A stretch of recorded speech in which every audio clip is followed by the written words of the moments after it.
na oi lazy si valloin na oi opening. You're the one in my heart, the sexy girl is my lover. Come on, come to Papa, I love you girl. Hell yes.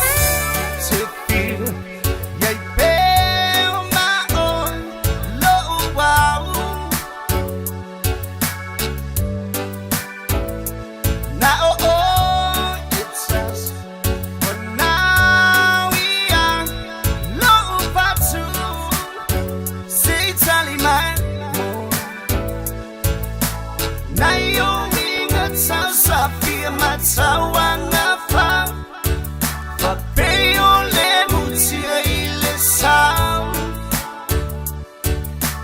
Tele ole samia oe uwasas. Rosa not so my rasi. Wana ole Radio Samoa se furulima iwa toru amo e tautuaina oe ilangungana fitua solva yaso.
Samoa wa ule ne yokas futialo awal suya ngila wa rekio eva mai ina se fudu lima iva kolu amo Radio Samoa bevela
lalalanga I le ni I le lalalanga uma.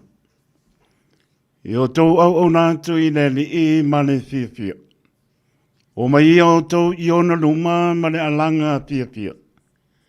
I o tau I loa o le li o ia lava le atua. O ia na whaia I tātou, ua whai I tātou mona. O lona nuu I tātou, o le lafu mā moe o ia whāngaina.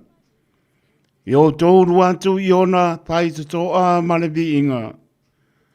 Mo ono loto a ma le pese. I o tau vi atu I a te ia. I o tau whamunu atu I lona suafa. A wā e le lei le li I.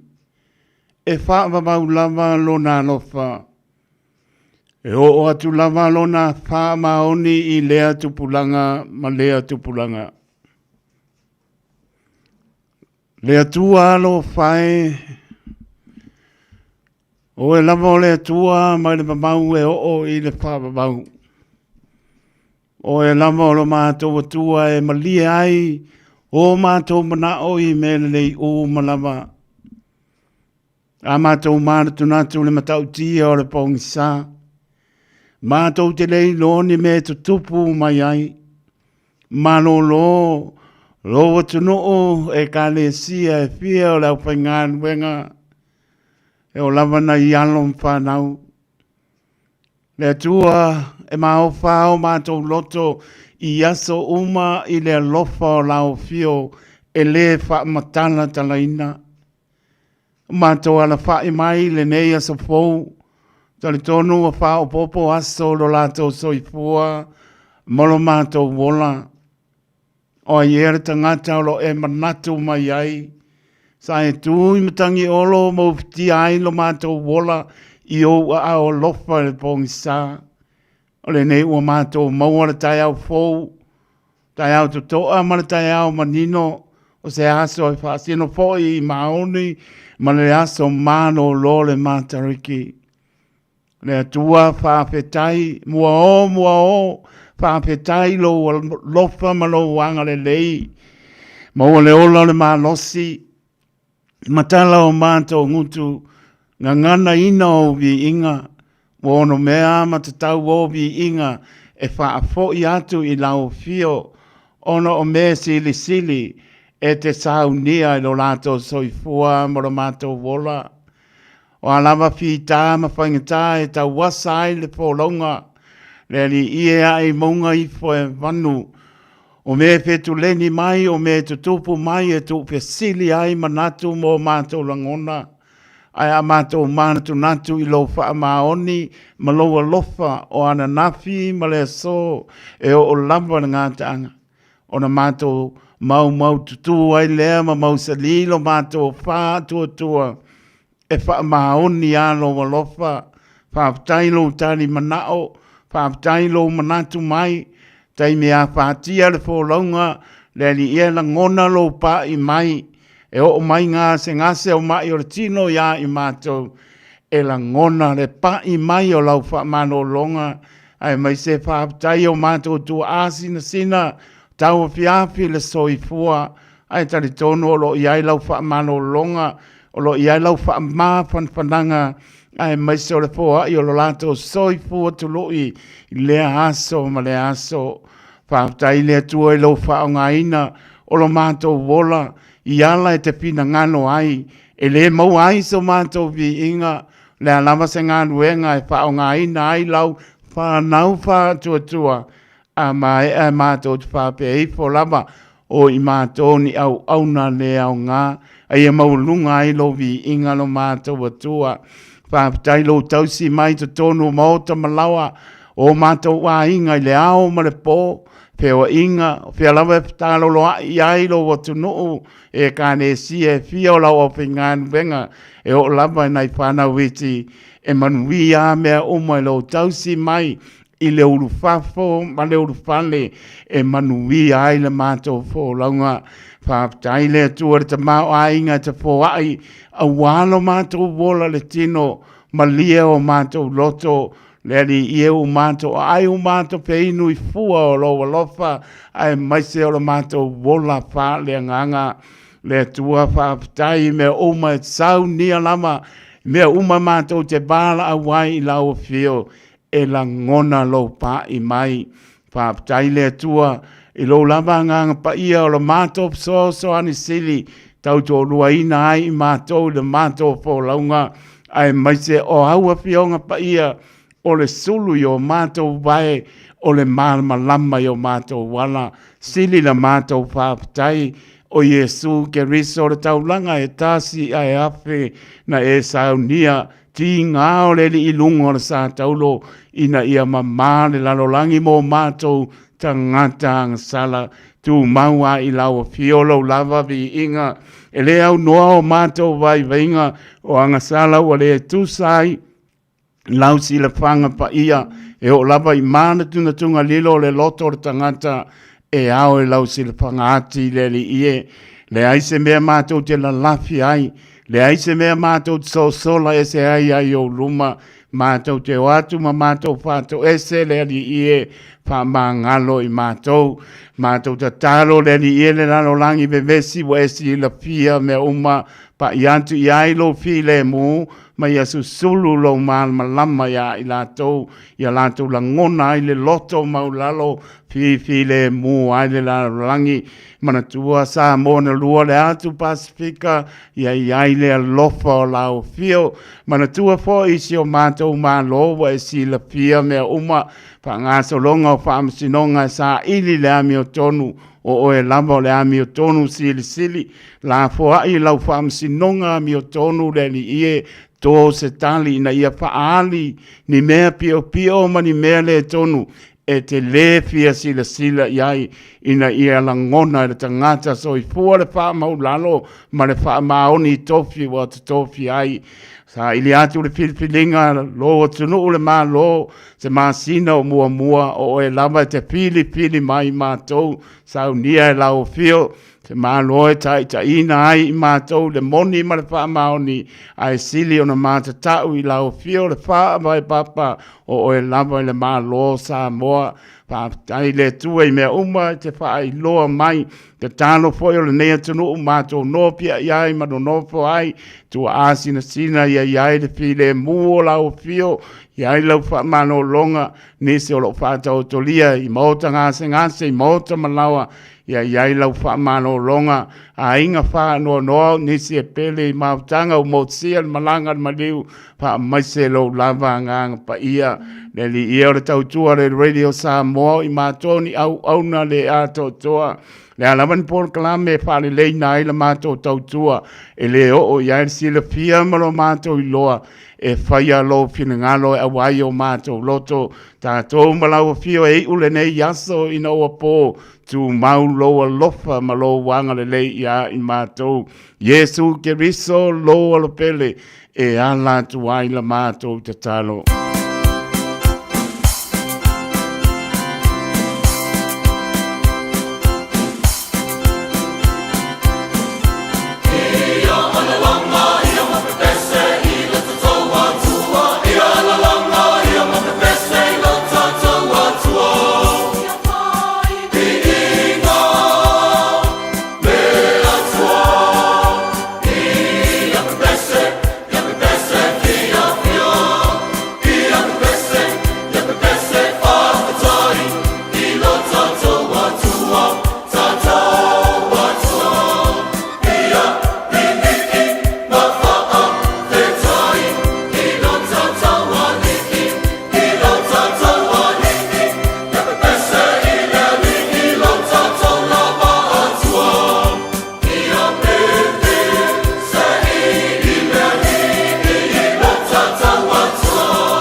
In this update, an economist says yesterday's GDP results still don't mean New Zealand is out of the woods. Stats NZ says our gross domestic product grew a strong 0.8% in this year's first quarter. Prime Minister Chris Luxon says it's proof his government is succeeding. But Cameron Baggery says year on year GDP is still down 1.1%. We're digging ourselves out of a deep hole. We're not yet out of that hole, but the building blocks for further economic expansion are in place. But there's an awful lot of uncertainty that's yet to unfold, particularly in regard to what's going on around the globe.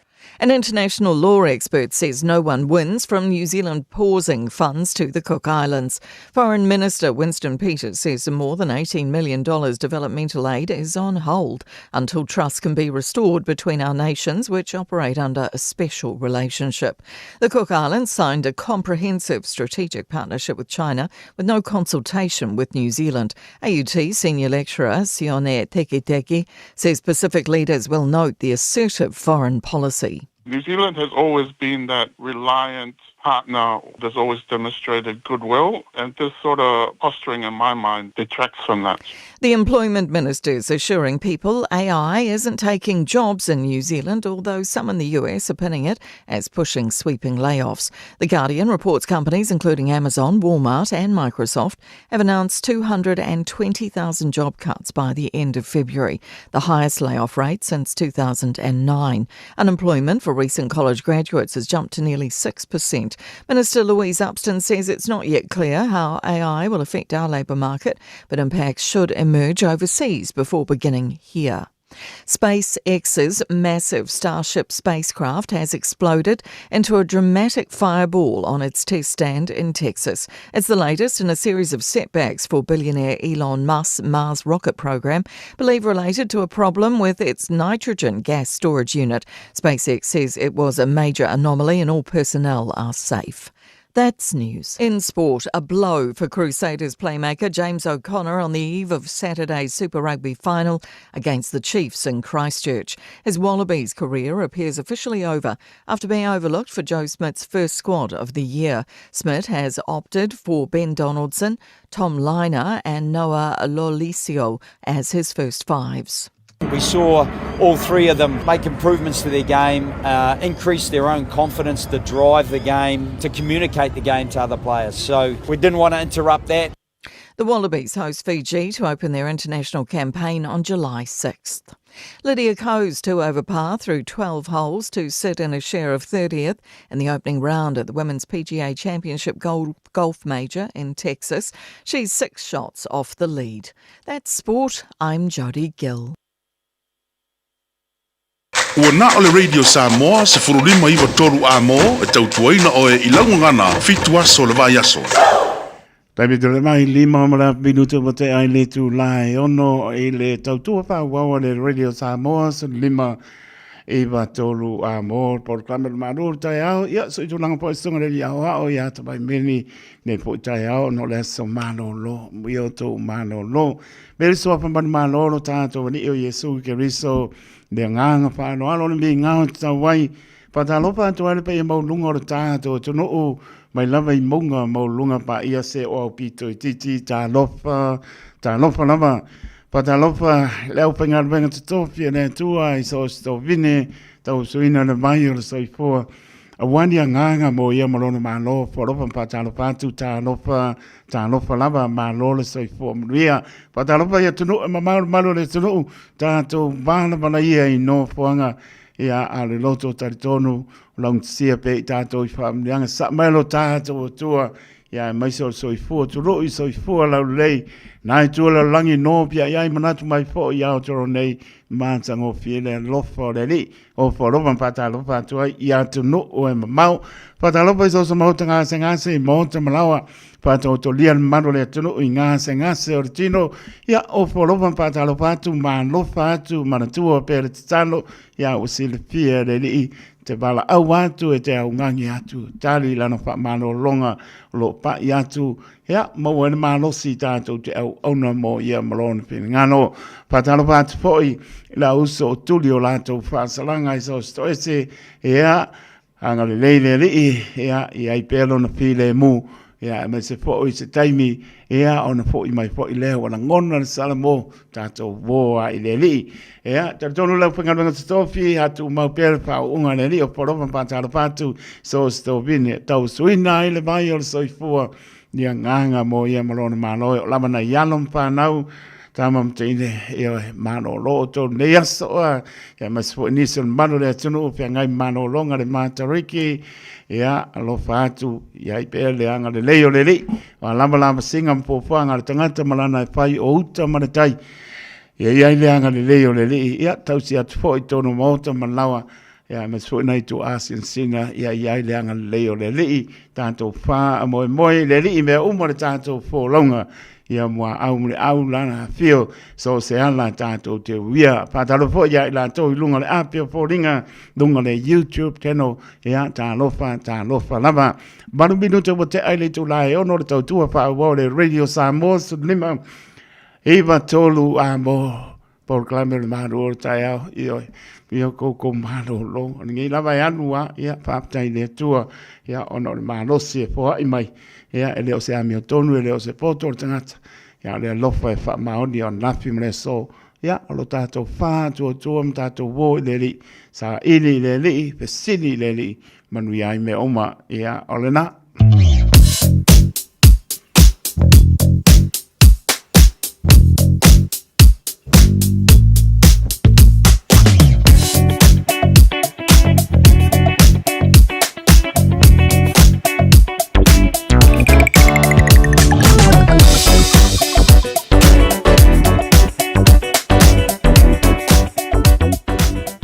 Iwa minute wa te aile tō nā he ono, tau tōno mama ai nunga le awala, taino shoa se wa ainga lo mama ai atu laitu la lau papa mānaia, o le mtua mā o le traffic o lo o iare taimi nei, ia upo ini se tia le maru o le taitai, au pe o le upo le tunu, ia ai pa auto uta le lei, ia ila tō malanga mai apno, whangai mai foi, ia mano lo mai le matariki, lei i aukirani nei, ia, pai mani mai o nai mai ala slow mai traffic mai tai North Shore au pani ape butanga ia to ngai Hobsonville whenua pai ngai West Auckland onem to mana ia sau lungo le lau papa na le sau I Beach Haven ngai lunga I Birkdale ngai mai Onewa Road lungo le lau papa o na le tau slow mai traffic la to ia ngā waka mo mai pe ia o e pai ngā luenga ia wana pai yanga nga e male fo mai woku wai o le mai ngai Victoria Park le tau langa ngai lunga I le alau papa o le mkoa maa ngai ar ki ria sori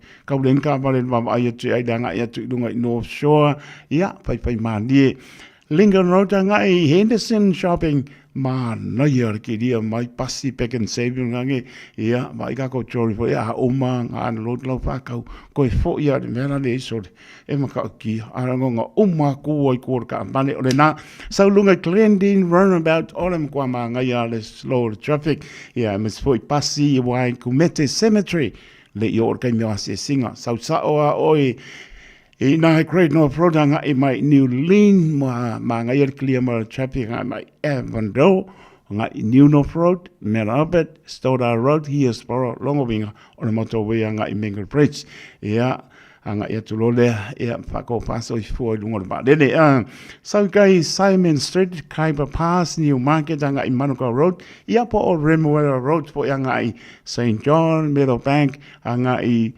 TI ia pai te mo atu Pelgerton Road anga I Pembiwa ia longo vinga koe mo ai fo ina ia Pakranga Highway kwa slower traffic ma ngai ole ma mai ole ma ngai o ma lo umaga ko Ellerslie Highway, Mount Wellington Highway, manaya se banga si be park nga po wa ko la ko e fai fa ka wa ni kai kana ni funny anga Manuka Road Queenstown anga Oneanga manaya le clear traffic avai po Great South Road ia po lunga Greenland runabout lunga le motorway ia anga mai lo pese mai lo ole mo kwa ki lia mai la o le motorway la ba yatu ia le la tau no manuia I maota malawa awar whangai na telefoni, ta ore rolo le more pasia mo li, ta ngai wha ailo lunga le awala, le se si lunga tula fondo, sa nganga nai lunga le awala more si fian malu le tātou tano.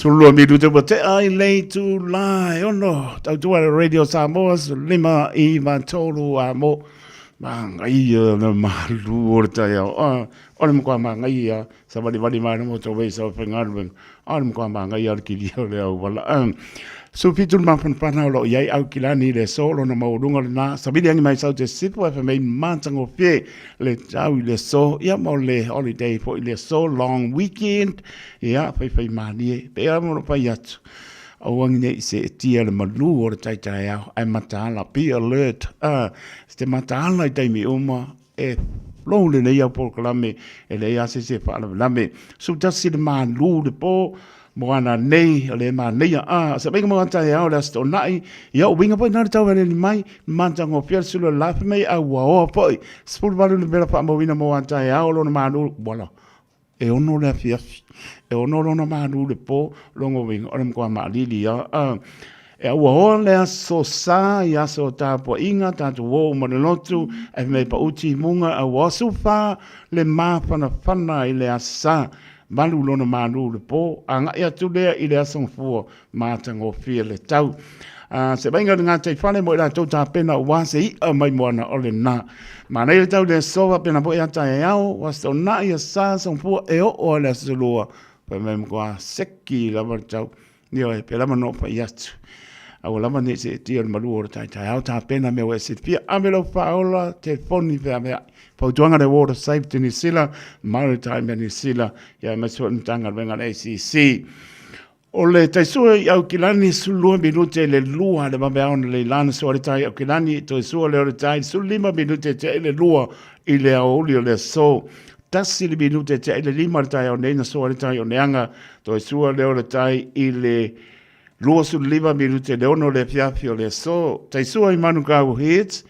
A por fa nei le mabeaona sua le tai manukau to sua le o le tai 10 minute te ai le 5 le fiafi le so ma le tai sua I morawai loa su 10 minute te le fa I le mabeaona o le tai au nei sua le tai I morawai to sua le o le tai le 2 minute le 5 I le fiafi le so so fa minute te le fitu se o tātou te no pata lo patu le tautua le radio Samoa le atoro tātou te no fa muri mai lau ele na lanto soi fua ai mola e taito ia pata lo patu le nganga fa aloalo Malu mato amu ia ko ma fana a fa molo o pa uti munga se tātou te no lo su le vela pa mo na mai Samoa ia morona Malu le fiafi loa se fulu 5 mana tua lau talo ia pilingo la nga ia o kuso ia sa ili mai ia matato fia fa maoni fai lau pa loka I oe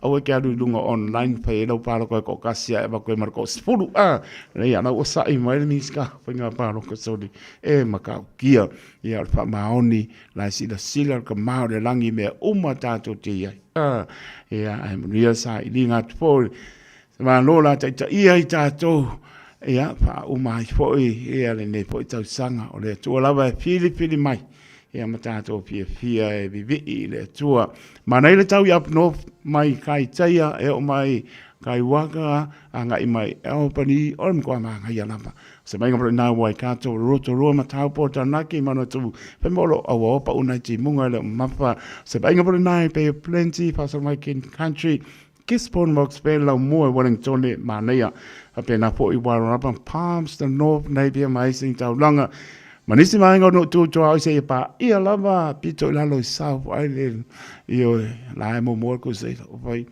ko fiel na pe a cara spul kasinga io ul pole ke ka longa ai monuia nga ia tforta po ingala tu so ingala final ne tau sanga a lo ma nei ala Malu klai state mo no tu oi o se to ga ingana ile lungo la wala ya masori se ba ingala tana tau ya wala mau por kala me fa nga solo ino o to la I marta to taimi leo su fitu minute te ai le tu la ono tau tu ale radio Samoa por kamera Malu Taeao pa talo be la to lungo le apia por inga kalo pai Io a misia ia ka pe ko ia makso kupe ko Leta Brown o mai manuia Taeao ka no pai si papa pe umai lo ka na le trim si papa ia Malu si o pisi ke le e o por ma war kai sa mi male ai nga lo fatu si papa ma pa to ma palo ia pena po ia Willy was le ia Malu la ma pa tai ma to mai pa tai pa nianga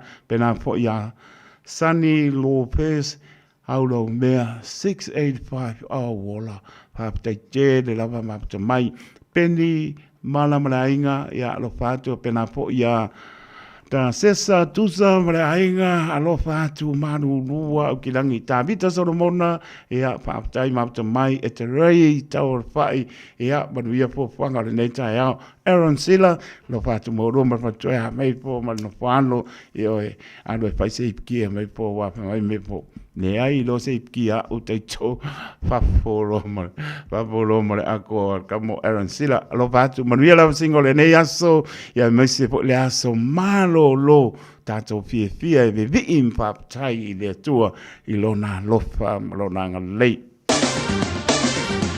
Ua mawhai ana au ina atu le tala o le tau I aso taitasi ona o le lango mai a le Pacific Finance Limited telefoni o Varselau fitu whawha lua fitu.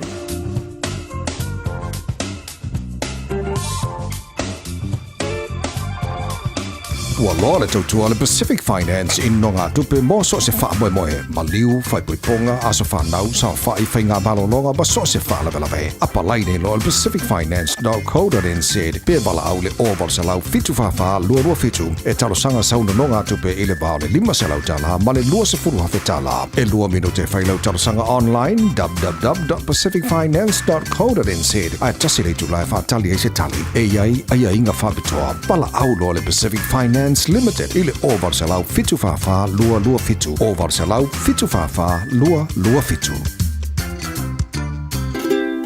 Talo fa Samoa wa ule ne yokas futialu awal suia ngila wa le kio eva mai ina se fudu lima iva kolu amo Radio Samoa bevela Malolua spuiva bra bidu to tele to la ono ile tautua de Radio Samoa lima iva todo amo programa Malu Taeao tabita Solomona voi koko lesa lolka o mako a sekia faila male toast pingie male a boka awala la me ko tausi de mele o ele maros tasile toast a boka ia male tita ma fa desi suka wa ba ina le bakor kamanga I te healthy ka ma pa lengi ia ma fa mar skingo anu lungo ni ma pe ke ku I lo mota ma fa pe lungo anu fa pe ba ngale an pa wala nga awanga ia anu fa pe ku ko sauru sorry ko sa pe ke de savari le wala o mo ko lava makoe pa tai e te reita o fai ma no lava le usu Aaron Silla pe po ia seta spaya ia ma no lava pa tai le usu manu se me puele pa tai ma no lava le ma pa mai ia ai musika vo Taeao ia tanto amatai ia awa po ile pa funga ta po al mara le tunu ia tunu ma ia pa pe no po ia te ronei longo I pule sabia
Ua na o le Radio Samoa se furulima iwa toru a mo e tautuaina o e ilaungangana fitu aso le vai aso.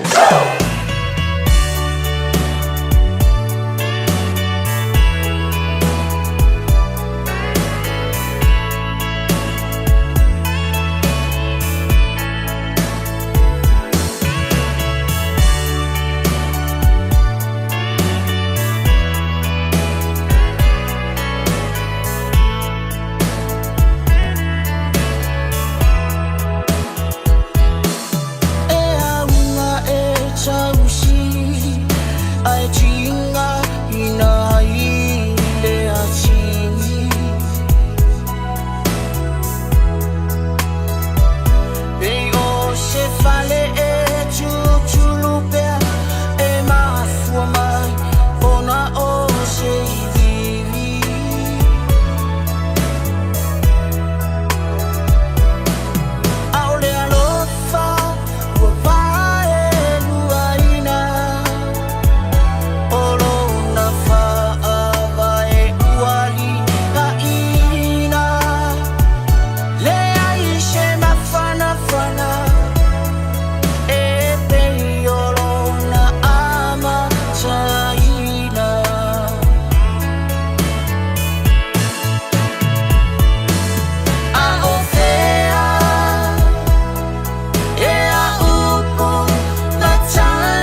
Papua. O le si fufonga Samoa, Radio Samoa, tasilima iwa tolu a mo. Se kia Radio Samoa. E ai se isi o le tau ainga e whaapea sona leo.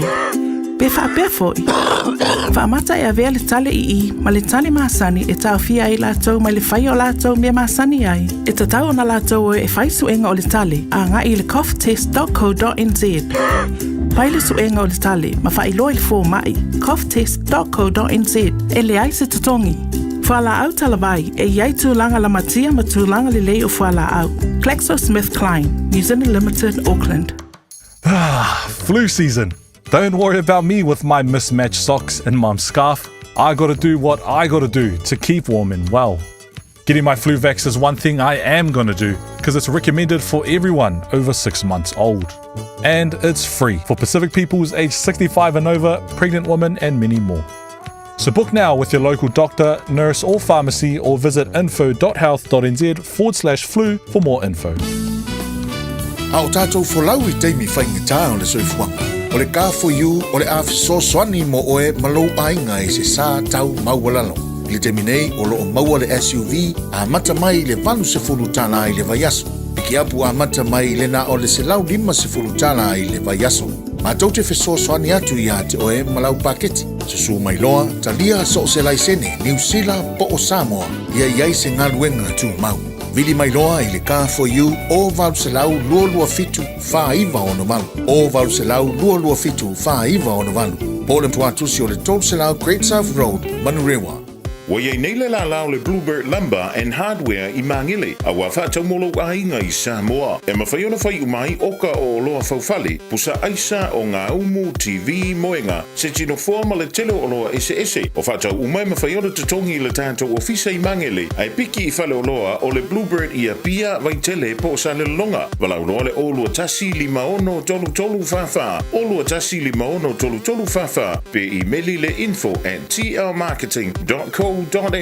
Moni si whamtalanga. 24 hours a day, 7 days a week. Radio Samoa streaming live on www.radiosamoa.co.nz. Nālova Samoa. Waule nei o kāsputi alu. Awal sui alingila ura le kio. Aeva mai ina se fulu 5 iwa kolu. Amo. Radio Samoa. Vevela Malulu Los van vinute ona tahare o le tula fitu au nā tātou tala I mai whanua le ngana peratania e leo mautinoa. Tari tono le o asa mano lo Samoa. I tātou tala po ia masani e le tula malu. Ia papena lava ona pama ia le au ona a papea taunu mai tātou tala me Samoa. Ia lava pena po ni whaponga le maro tātou tono. Ia tele lava por klame lo whata oto.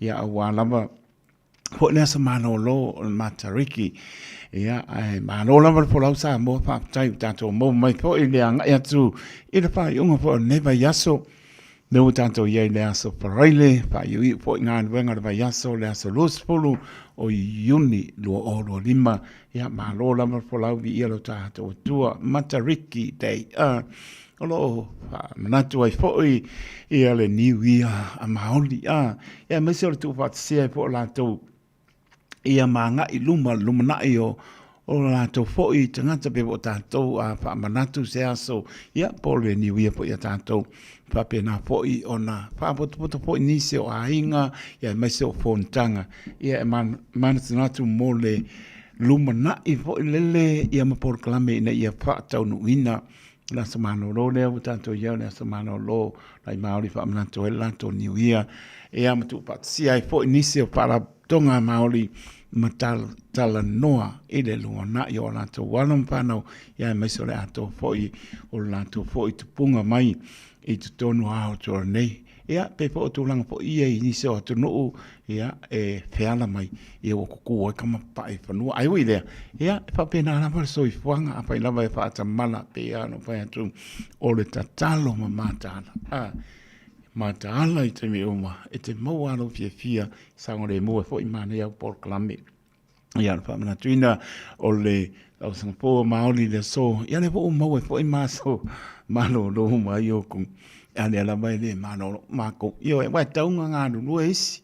ia malo loisi ia mo po yo mai se nga nui ia malo loisi ia manuia le asa malo lo ma tariki i le malo le tu ai maso na ia lo pa na ole na o moa ma tanga matua tartala no ia tamam taine na se mete le o fia ai o lo fa no fe sasi ai ia lo manatu tono la onga ia ma le ai sau stare po le fai ia na la we pa solo lo te mama lo tina ma we lo fia te watu da onga le pa yaspo ia o ma me o mai lo suenga wa le o release akule pressure lenga mai o le onga sa le sia so le ka u ke le pa solo tina ke le pa solo te ma la tu poi pea ia mpani tonu e la wa onga au ane i matamuli oe por pa ia onga te le pia iai tu langa lo fa ani mai ia o lo uso lo tuanga ne pa so lo tama pa so lo tina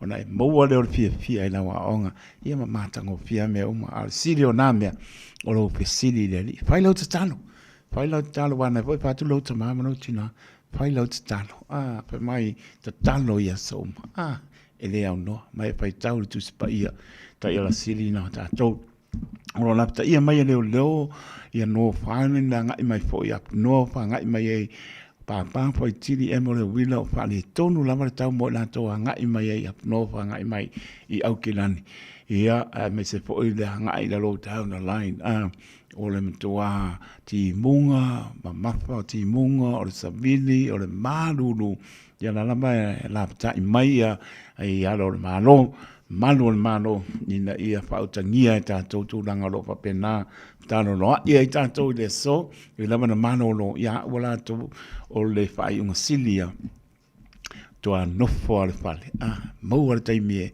malo lo ai tala no ai ia no pa nau pa so ia o ko le wala ia tu pe ame ka ko pe ku KFC pe ku Valentine ai no for le fale ia nga singa ipuki tau mapa o nga urfa suka ia pe anga pe ko la vale to se lua portasi ia palo ia male avoka sole esel mangai ole mkwa mangai ar ka mapanga pa lengi ia msinga pa malestino tono lo moto ole mkwa mangai ia manuia lama po fuanga la singa la pengal malota to no pa pe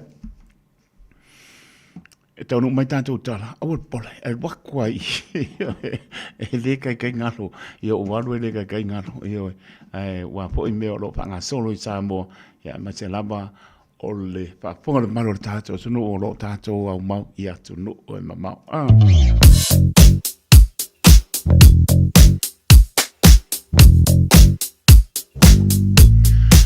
Venga le line to le lo papa ia o lo tu mau lava le ma le traffic consolation drive la anga mai la lo ta vale pe me like e tu ta vale lu tolu malo ia ele se me ia la ka ngom pa so la to u mang sia ke le se si o ta ma faina le aba o nga ai wa se la ko foi vai ngo mai malo lo ai na consolation drive no short ia ai le la vale anga mai ngo la papa na ma na ia le flow my traffic mai no show anga ngo la papa o se mai ngapole na tau langa Victoria ngai lungo le la papa ia pa pe na lava ia le la pa auto le ata tono na pa i mana o longa ni te ene ye ngisi wala mai ya makaka ko ngar ben anga i West Open ia to na yai pa ma ni mai tonu te anga i mai po ina i Mangrove Bridge ia te also mai ngai New North Road pasile le back and save ia me ka ngo fiar back and save ia ngai mai New North Road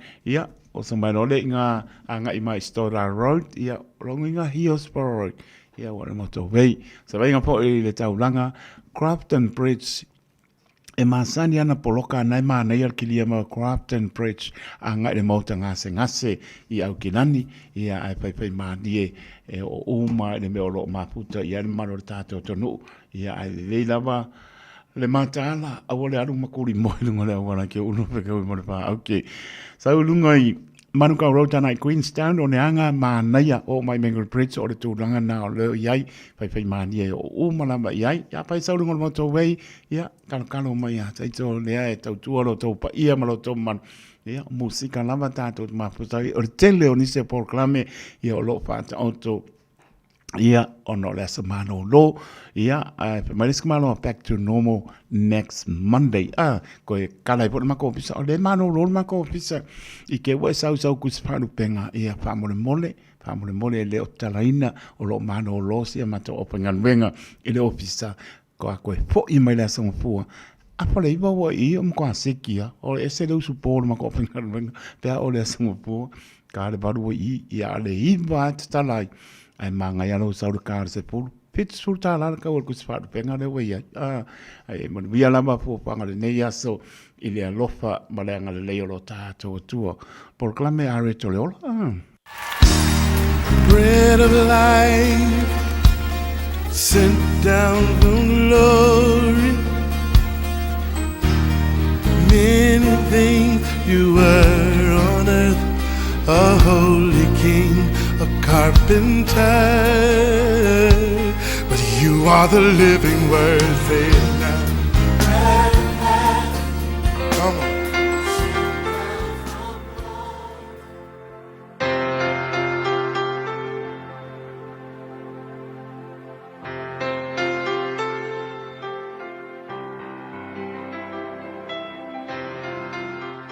O te fia lava e whawhira I tātou atunuu mai tātou pol kalame whaole nei o le areto le ola mo oe I le nei aso. O le ngaluenga I luas fulfaa, whai upe luas fulfaa e whaapea, wala unga tu Paulo e Paulo le amio tonu ma le lenga o ia ma le whaamasinonga atali o na ngatete ai lea o Filiki. O le upu mo le aso le nei whaalongo manga wai. Whaalongo manga wai. O le tala lea o le tala e whaitau iai o le teimi foi lea na mo li ai Paulo I lumo le ampasa foi lea o Roma I ngoi a Filiki. Ona o le tua inga tangata Israelu wa whatupu vesis ka mo Paulo. Ia ave loi o I Kaisareia Paulo I lumo le ampasa lea I ngoi a Filiki. Filiki o le taitai Roma ia sa whai masui o Roma e tutonu o malo Israel. Le la watu Paulo I lumo Filiki. Ia e tali o na molianga. Ia a ke o fai la unga maua malava no Paulo e la unga tuai le fe au ale tua I tangata le nei o Filiki o se ofisa mawalunga al malo Roma la unga lo Paulo e vai mata upu na la unga I Paulo na ta ua Paulo na la unga I le mata upu le ta uai le amio tonu ale tua ma le meta o le self control le ngau ia po le amio pulea ma le whaamasinonga atalia le tua o maka upu ia ngala ngai Paulo o maka upu kukua o le mera whai mai ua whaalongo Filiki rengo foi lono no foa whaalongo la ngai Paulo whai mai o le mea tupu ua ngatete ia le ambasa leo Roma I le mea le po maka upu le la ngai Paulo ua fefe o le mea la tupu ua fefe a ese lana ngai ngoinga na whai awa eva ai le mea Filiki na whai ua fefe I le la unga Paulo mele o le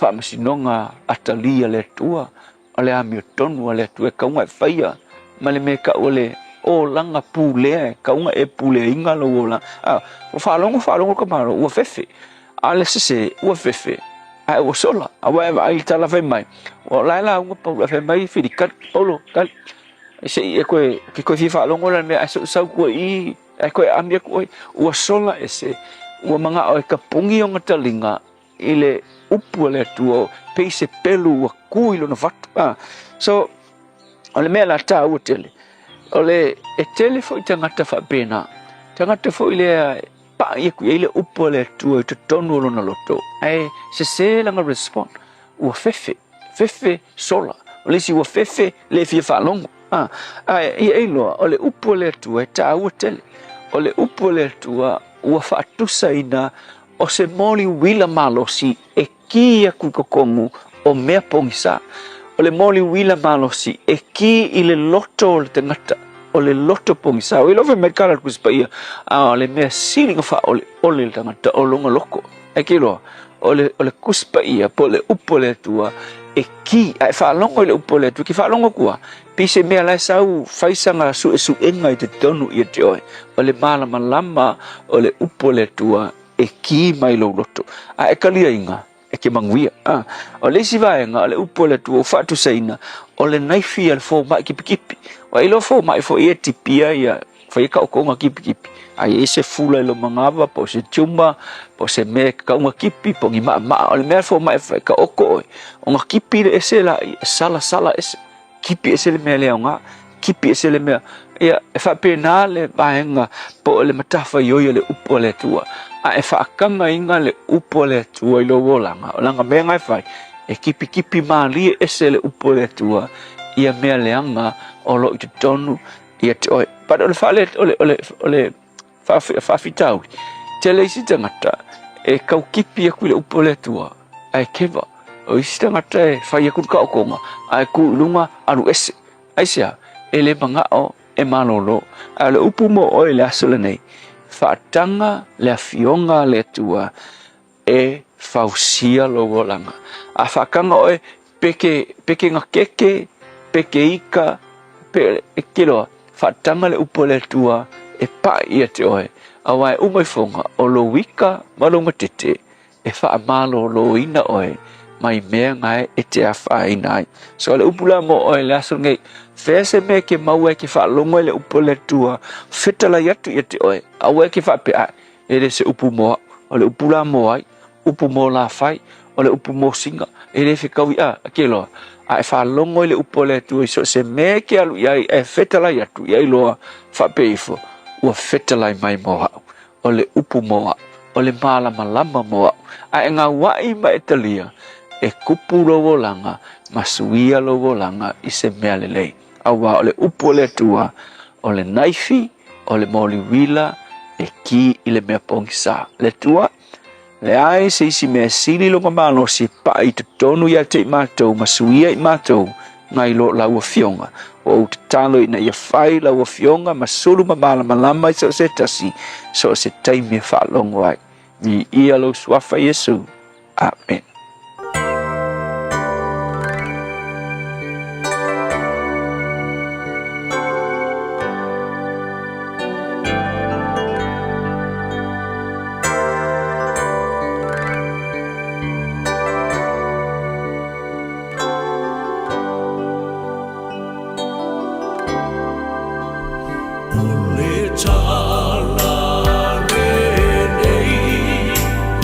Oh, Jeffy,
Siru Maria Bray, Peter Crichton, ai se ai le ta lia ai nei oia.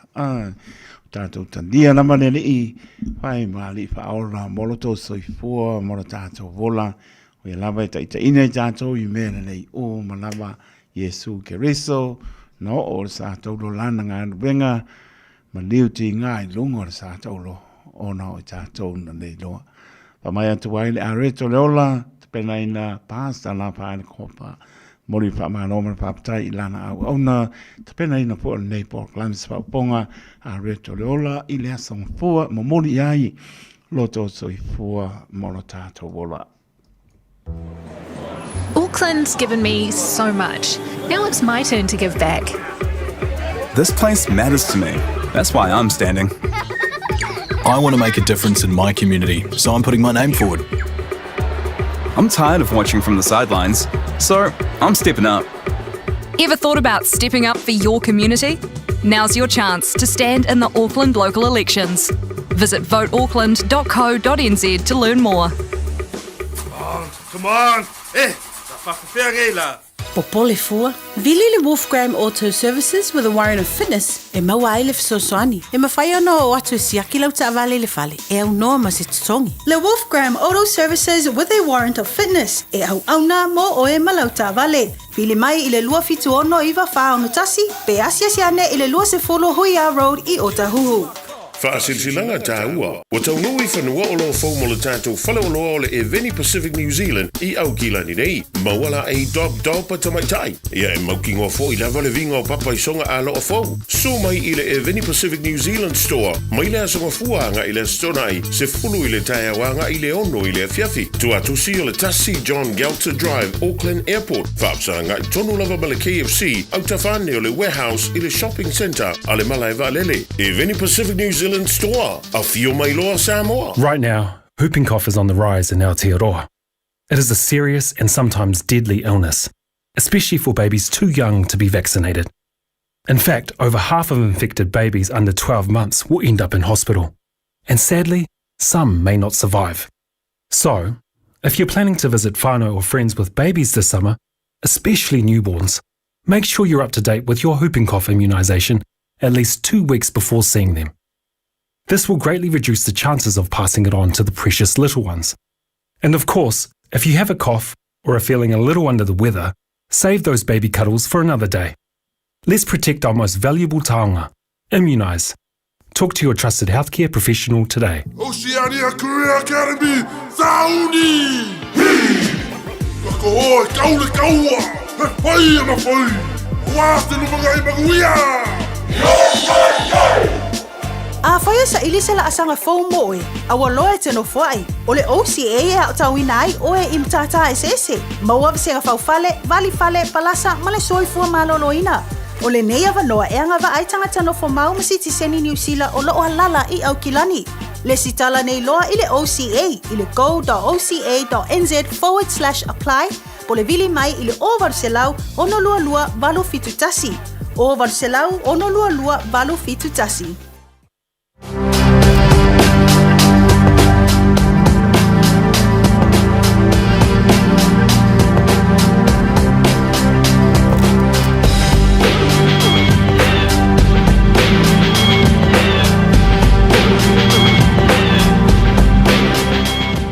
Mena tupu in tau sanga ua tuana iatu lea saluspulo iuni tasi iwa marpitu e leo po sirfia o le ipu mua le lano langi le na mano le All Blacks. Teimi ngā o le bevela mai kamo Michael Jones ia mai lato malama ia o vei David Kirk ma kapteni o le awal All Blacks. Kaimi bevela ngai le ACC also All Blacks. Loa se fulu o iuni tasiva warfitu o le ipu mua na la langi len pato ilano I farani el All Blacks I Eden Park.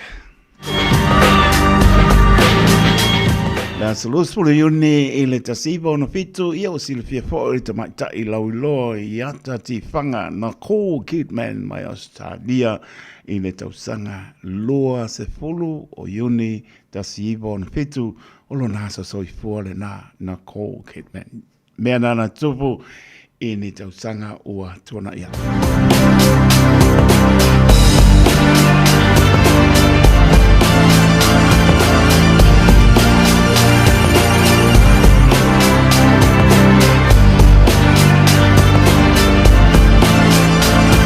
Na o le Radio Samoa se furulima iwa toru a mo e tautuaina o e ilaungangana fitu aso le vai aso.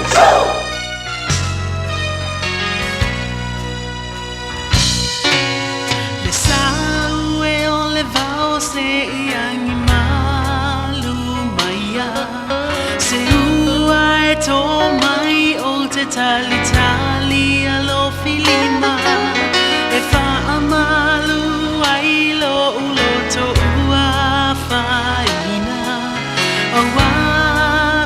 tu si e se a ita o leo langa ua pei o se malae e le lilo ai le ta alo lele e pei o lo ua lo fa tali tua limaina e le sa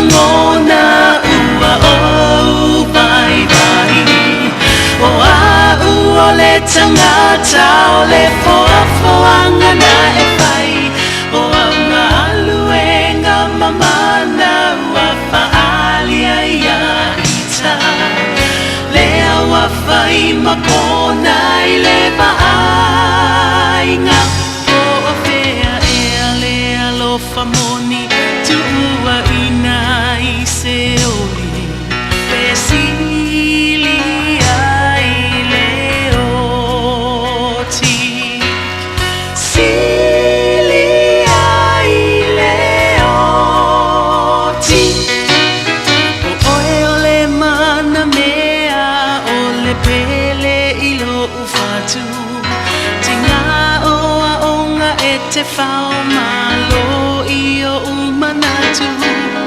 o tala maupu whaiele I fo I ailo ualu atu mala upu o a umo o e moa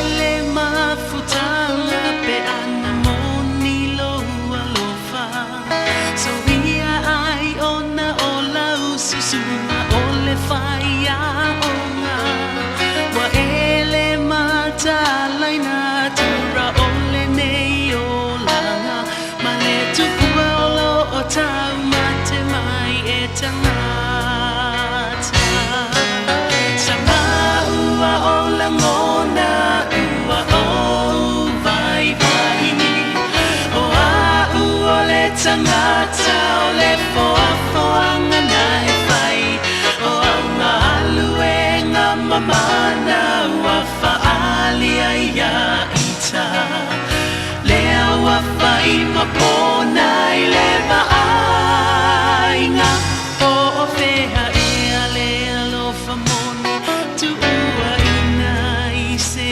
oli e sili ai le oti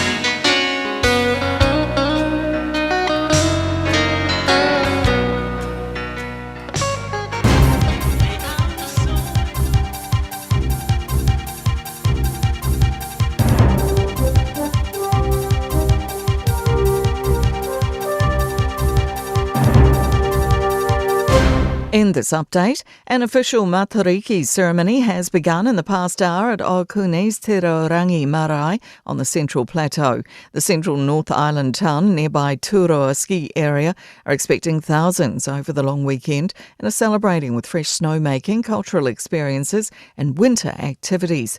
Karakia and haka are filling the air to kick off this morning's celebrations.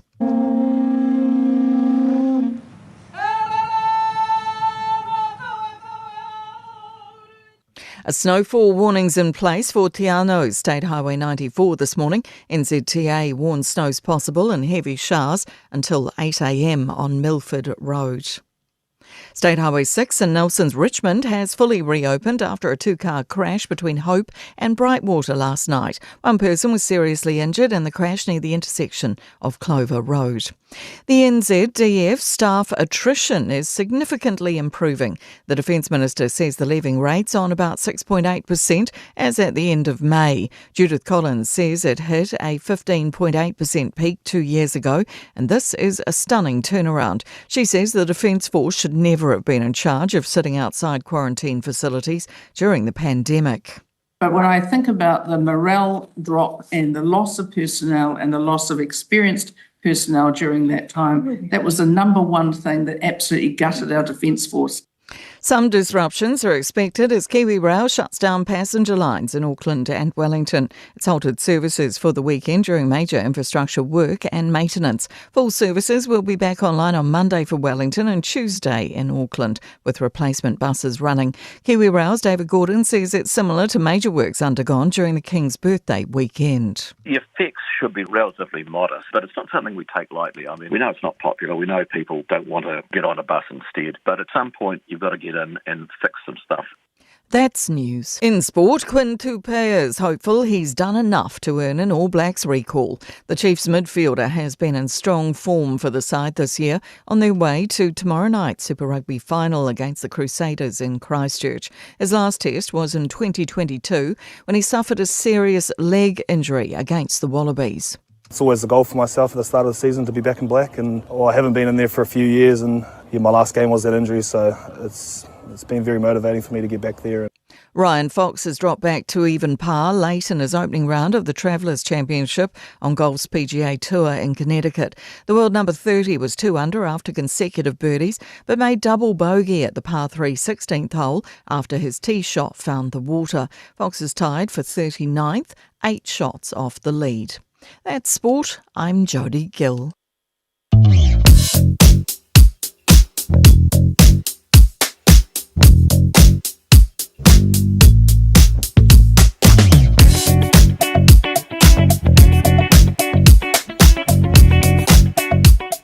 Kapona marole atuno ula wina tatou tala I vai panua le ngana peore tānia.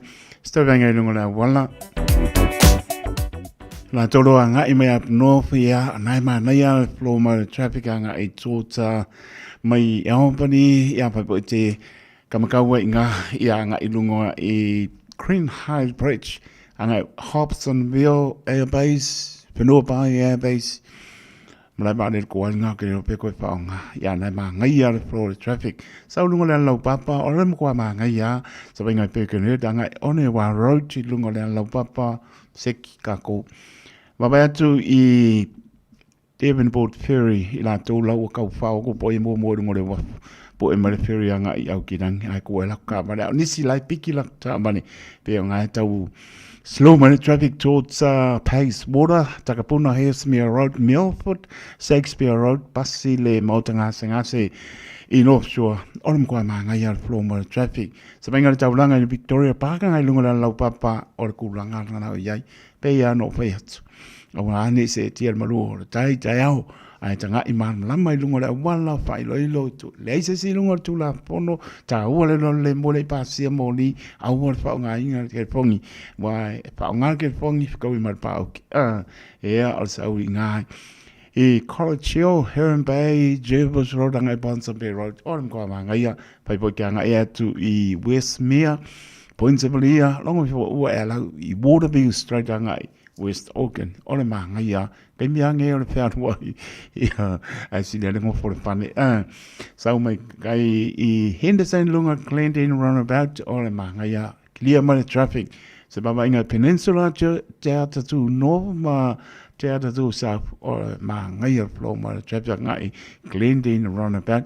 Ya pe pa CY Community Cemetery ya sa or lean more ya ngai ma Avondale New North Road.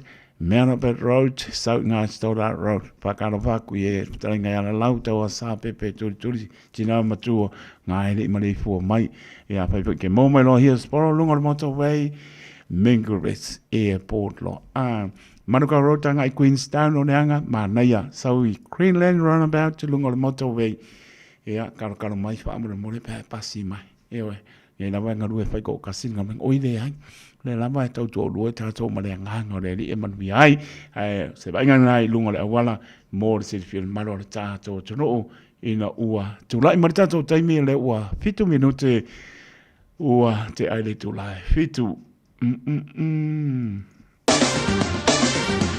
Ua mawhai ana au ina atu le tala o le tau i aso taitasi ona o le lango mai a le Pacific Finance Limited. Telefoni o Valselau fitu whawha lua fitu. Sa venga na tana tau ro tu malu pera pa mawina au ke lani so fitu ala maulunga o lo iai. Sa vidi angi mai sa te sefo.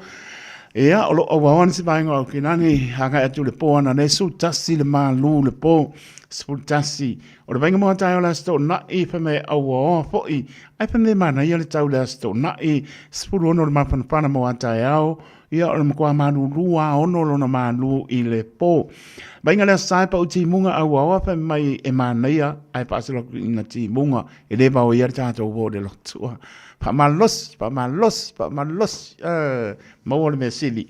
Ea o tāpua i le li lona lofa mai ai tātou. Spulu pāna mapanapana le asa. Ea malona manu le po e valu lona maulano. Mana i tau le asangafua pe a tātou au dia le anga le leo lo tātou matai. Su fitu le mapanapana i le asangafua. Ea malona manu le fiafi e valu lona maulano.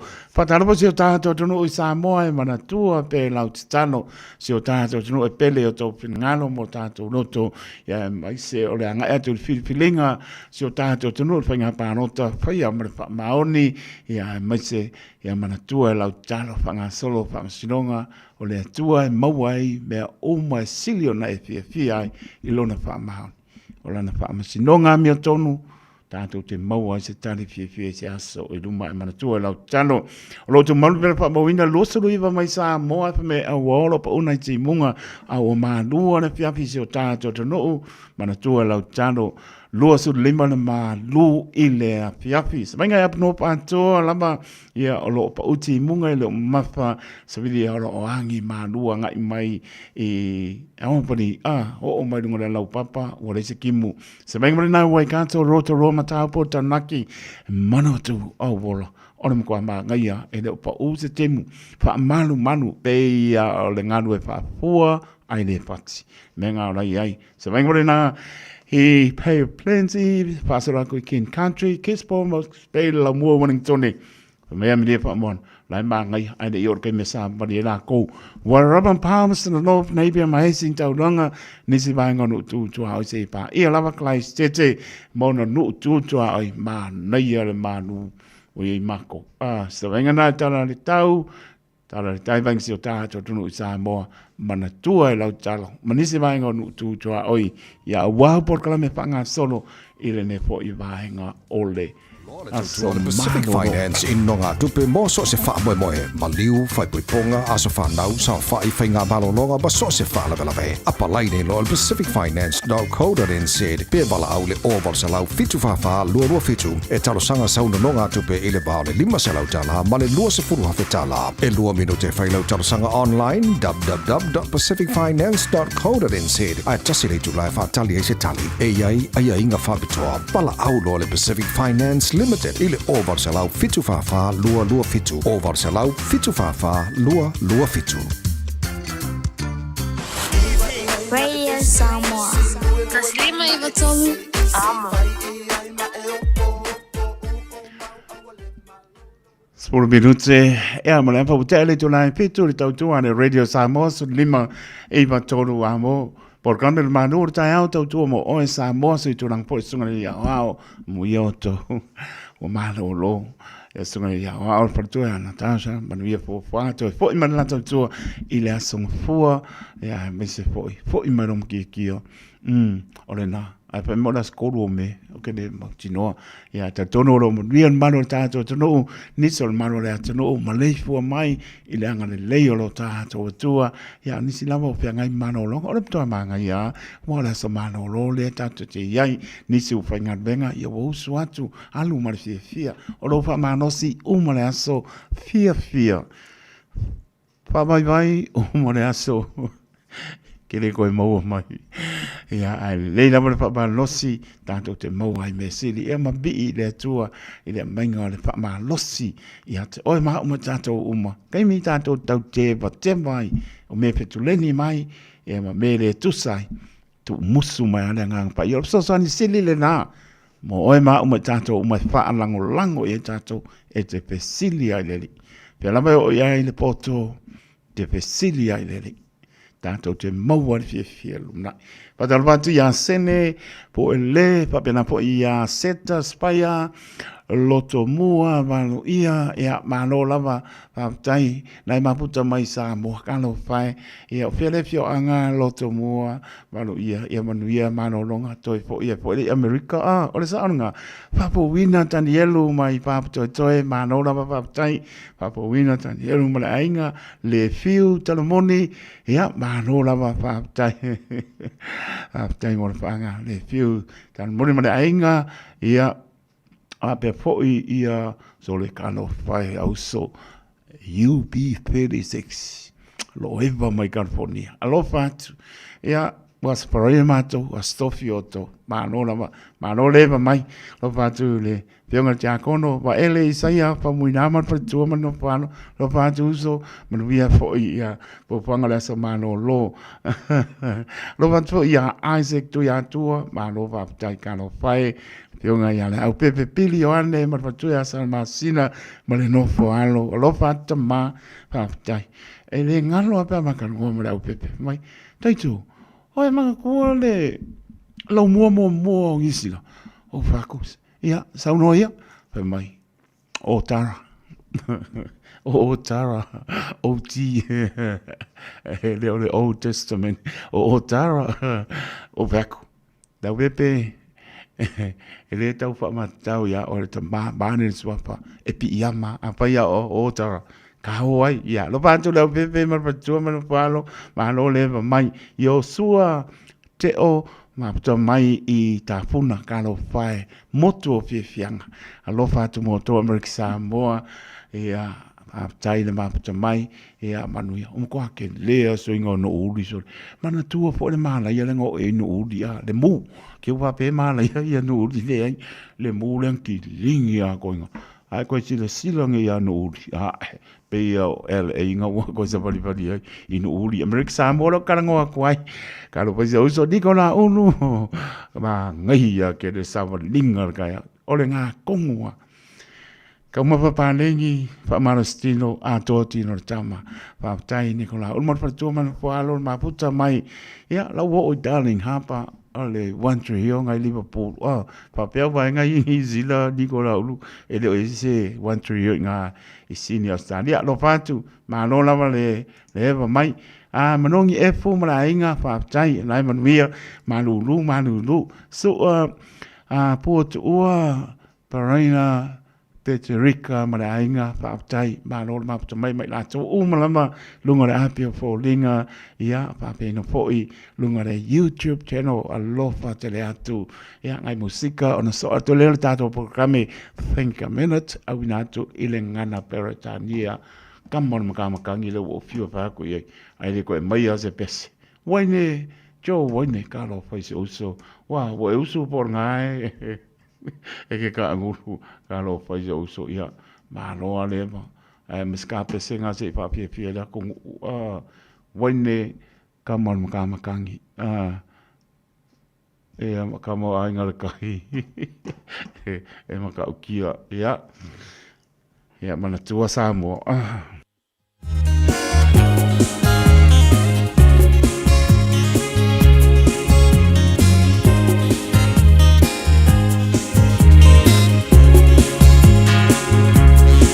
no popea I Taeao te roa Masio ulo toa whaanoa E a umama ai atu isia u Samoa Ulenga ua wha solo atua Le wha mai po I ua tau leinoa Ai o na ua e tamao ai ngā ile oa Pule ai ngā mana tawa sami ua so o le masa Toe liu le whaautanga Tangata ia ola ma le fia O nei aso a whainga tale soifuanga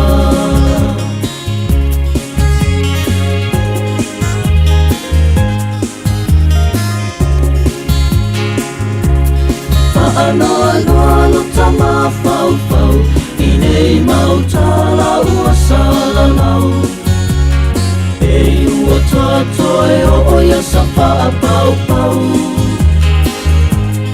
O le malo mo tangata lau tele O tangata po I le pale mene E lango mai lo tatou sai fau tele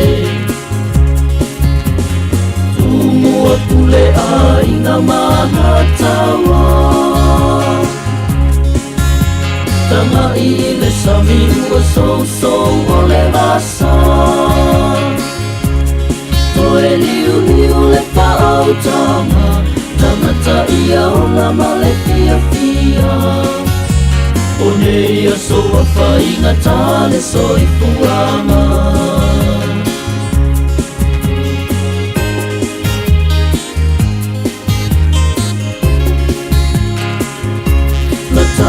Malu fo I ua mowatu Ua tau lea I fo I se mamalu Paata sina I le ala toso paalau fala Ta e o le tamalu Ala mato e sa ale papao Se manu I o Samoa moa Taeao Ua pule a ina mana tawa Tanga I le sami ua so o le vasa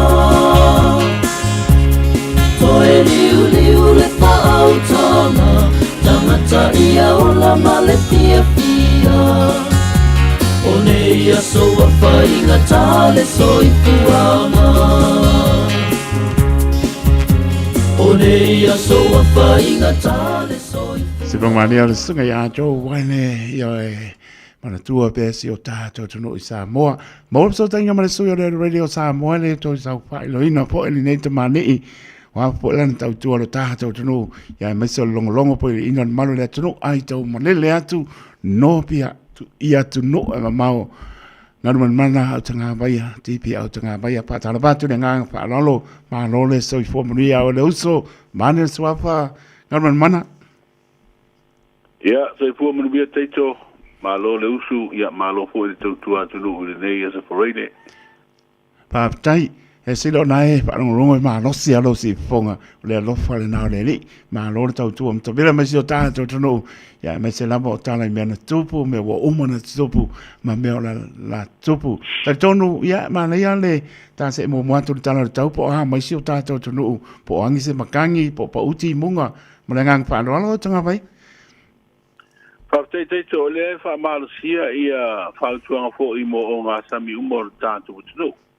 Ai o wingo le tau mo le neias whareile o au o savili e whio lolo le malo losi o le tua o loa o lo whapena ana ufitia I pea Samoa. Pei tai o se vaenga vai o pea u mā mao le ea o lo ta oto pea I mātu o le tunu u. Ma o lo au mai ao ma timu ea fia I Samoa inisi o teimi. O le vainga I le tau mo upolu masawa I le neia sa whareile e ufitia se vaenga o le langi ao mana I timu e te uru wawa salo ai. Inisi o vaenga. Ia o le tana leo le tau mo le neia so teito mal whaaponga le tunu. Ma neia whaaptai, le ua sau noi tūranga umo ia whaaponga kumaro le tātou tunu, ma no lama whaaptai. So e leo tu a inga o le soli e nisi o sui tau wā, ia malato komiti o tū la pono le lestala ina o tangata pānota marangang pāno alo, anman mana? Ia, o le ua whaeloa mai o le lea, le au mai sa au mai o le ofisa o le komisina. Fo ima le komisio whai ngā pālota o tūlanga lai wha ngā sore listala o tangata pālota teito. Nia lama. Ma le whaafonga si o tātou tinu.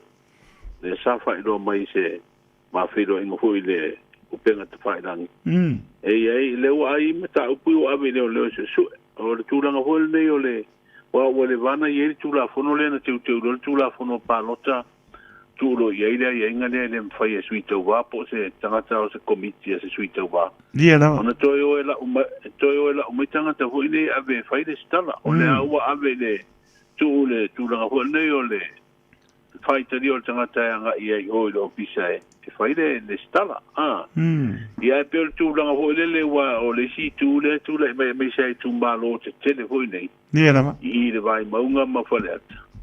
Ia awa o tātou. Le asa watu ngā ruenga le lātou sanga i le ianga i tere. Ia le lana whaakua se ilo le pālota. Ia pio i la le wawai atu ai inu mela hoi nei o lola pālota i tūmbalo ia. E li tai. E le usia le 5%. Ia o le pio le si tūlanga nā o le nauna wa o le si tūle o nauna wei nei. La utangata i o e whai le stala. Wa uwheo loloa o le au te wawe tu ai le si tūmbalo o to lima sui tau wā. Lima sui tau wā, whā sui tau wā. Pe tau whero lo mare tolu sui tau wā ma le lua. Ai awa pe whā loa ngā i le lima. Ia wa whai as to tere sui tau wā o le tūlanga fo. Ia tātou e o le nauna hui le numela e tau na maua e maua le manu malo. Ia la. Wingala. Ale a whaila tūlanga hui le whai tari o le tangata. Ia ai o i funa o se tau se lau tangata la ua le stala. Ia ono winga e matua ele le se whai ngā whiwhiringa nai tū malo. Ai peo tūlanga le iei la iei ngō le tūlapono. Ele mwhaina e alu e ave tangata ele stala ia sui tau wā ia ma komiti. E alu pia wā le fo wā ia whaasalanga wā whaasalanga ia whaamaro si ele tangata alu e whai le stala. Wā lua whetala. Lua whetala te tōle whaasalanga. Ia pe le stala. Ia le kongia. Ia whiorolo mai. Le ai pe le whaia lau le stala o le palota. Ia a le anu te le stala. E lua afe le avo. Le sala. Ia la. E le anu la le aso le palota. Se lau ta la sala pe tau tu mai la se lau ta la sala le. O le palota. Ai o le stala. Whaia si mamafo o asala ngatupe. O le. Malo pa tai manino le mata le vai le tūranga ia mai se le lawe mau atu po ia o pa mau ni au me tāua lea ia o ni po ia na ua o tūla pono malo lama pa tai spro iwa tangata i fafu o mautu le stala e pa lota inga nua mana. Ia o le asa a mata na pisa o mai le pa lota le sa fu whai le tau sang fo. Ia ma whai lo fo i le fu nga sa ia le malo le a tau tu la fono ne whai na pa lota mai pa fo tātou tangata. Ia wale tau nuhu le na fu nga fo i le tau tu la fono e pa lota mai pa. Ona o fa fo se io na fa ta apel pal mene fo ina wote ena tal tu pel malo. Ia wale tau nuhu na fo lang. Ia o lea la i le stala i o tangata mai whafo. Ia, lewa mai wha mau maunga. Nā tuas furu iwa tangata mai whafo i o mautu le stala e parotai. Ia a le tūlanga hoi la. E malanga mai nei e whai le palota. A le tūlanga hoi le tau mawhau iai. Ia o le sa te rea te mi hoi le whatino ai. Ia le wawai atu e tola i titia i la tau mai whafo. Le ua mautua la tau le stala a teito. Morning le. Awa sa fa pe o mai le temi po mo se lu se la mo tu. Ya le baba ya tu ina ni usila to va. To va tanga na le stala mai ai. Ya so i foi mai ni America Samoa na to lua. Australia to lua. Ya te si tu no uia ni si mai i mo wa su viva. Ya o tu langa na e fuala ai. It is fu viva le. Ya o nai fu ia wa o le fainga ta hol na o le o fainga o le stala le o tu lungo penga ta failang wa a fa pe le stala mai online ta wala na sa nei e fa ia o fingerprints o ia tu la ho ia tu la lima ma pu elata wa mena tau no malanga mai sa mo e fa ia si la vela be wa morning le le foi tu pe veo ia fa ti na tu langa pe o le li poti la tamai na le officer palo te de stala mo na to mai fa na to sului pa matango fia mana le pa por mano tanto no moni lama pe tu ranga lama tau se leni al malanga tu ia wa fai fo sta un ta pa se tu ranga ia ta to te lo fia malanga tu mano lama pa tai ia ranga mai le Fuafua le hei APP e to tongi atu le tasi le afe tāna mō pepe fōu e whananau. Tasi le afe tāna ngaru mat. Ia le tasi leo, o le tasi leo vaenga o le forfolanga fo yo whātou sino le pālota, le pāti whāupwhai e puipuia ia tau tangata. Lea la sa whaalau ilo mai le nei vai aso. O le vaenga lona toru lea, o le whaalau ilo ho nei soaswani le la tu tāpenanga soaswani e le tau o soi whaka. Ia nama. Lea la ia le awhi tā la lea e tuina atu i le pepe fōu e whanau mai.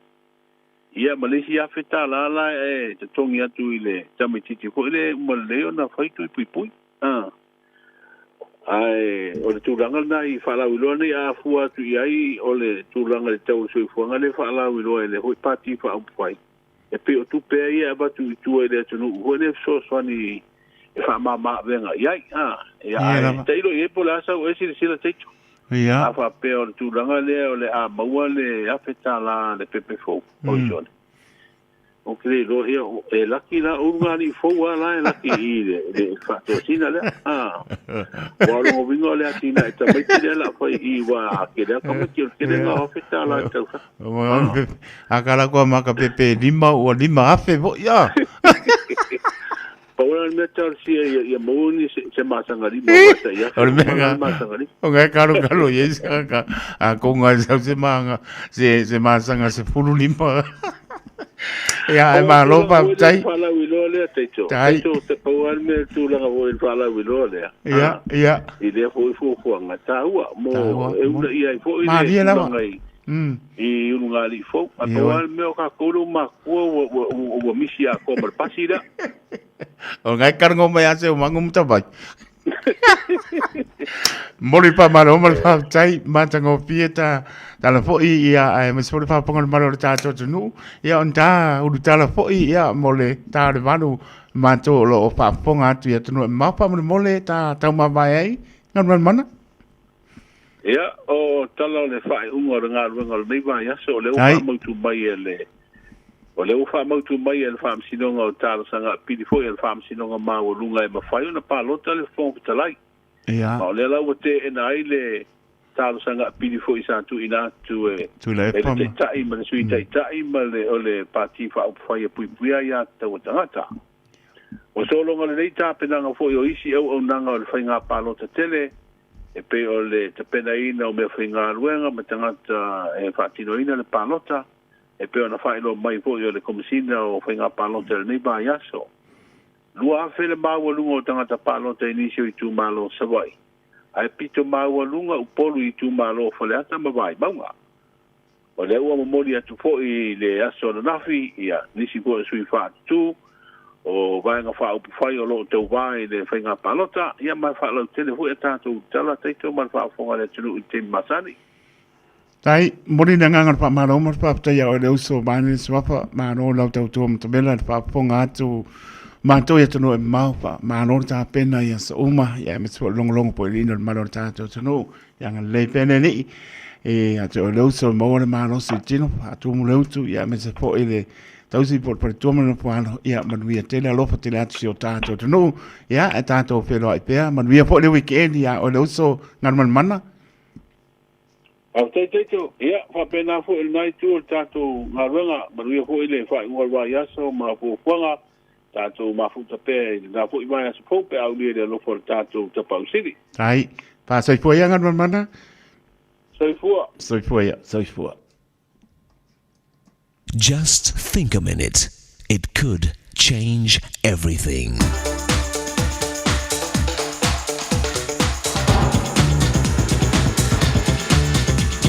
Think a minute. Do you ever feel like it does no good to be good? And the saying seems true. No good deed goes unpunished. You work hard, you're honest, kind, and generous, yet you don't get the success you feel you've earned. Then you see others who cheat, lie, break the law, and hurt people, and they just get richer. Good people suffer, and bad people succeed. And you start to wonder, why even try to do the right thing? Maybe nice guys really do finish last. We even see it in the news. A mother cries because the man who killed her daughter is freed after only a short time in prison. An innocent child is killed by a terrorist bomb. And his family asks, why him? What did he do to deserve this? A widow weeps as she sits by her dead husband's grave, not understanding why that drunk driver lived and her husband was killed. We just don't understand why God doesn't make things right now. We feel like a delay of justice is no justice. But we forget one important thing. If God treated us all justly and gave us what we really deserve, then all of us would be judged and punished, because none of us is perfect. We've all done wrong, unfair things to others. We've all cheated a little, lied a little, and hurt others a little. A wise teacher was asked why bad things happen to good people, and he answered, I haven't met any truly good people yet, so I don't know. In one way or another, we've all failed to live the way we know we should. You see, this is why God became a human being, to pay the death penalty for all our wrongs and unfair things we've done to others. God himself was treated more unfairly than anyone in history, just so you and I could be forgiven and receive his gift of perfect goodness that we need. Actually, we don't need God to be fair. We need him to be more than fair. We think we need justice, but what we really need is mercy. And what's so amazing is God freely gives us his mercy and new life that we don't deserve. So won't you ask Jesus to forgive you for the unfair, wrong things you've done to him and others? Then you can enjoy his peace of mind and freedom from guilt. Ask him to take charge of your heart and life so you can start living his way. It's with his love and power you can handle the problems and unfair things in life that you face. Just think a minute. If you'd like a free CD of our top 40 programs, write to us on the internet at www.thinkaminute.com and catch us tomorrow at the same time when we stop and think a minute.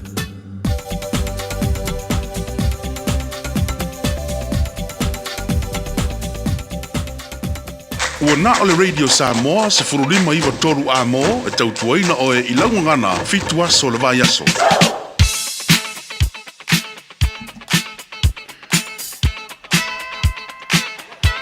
Lua so fitu birute ona tāra re tūra manu tātou taliu i Samoa, tātou tala pe ona masani ari whai ungori ni fo i vai aso. Nau tala tātou leina i meli api o fōlinga e amalunga le YouTube channel. Le ngang whaalolo. Malolo on sai mai tā lofa. Malo sai fua.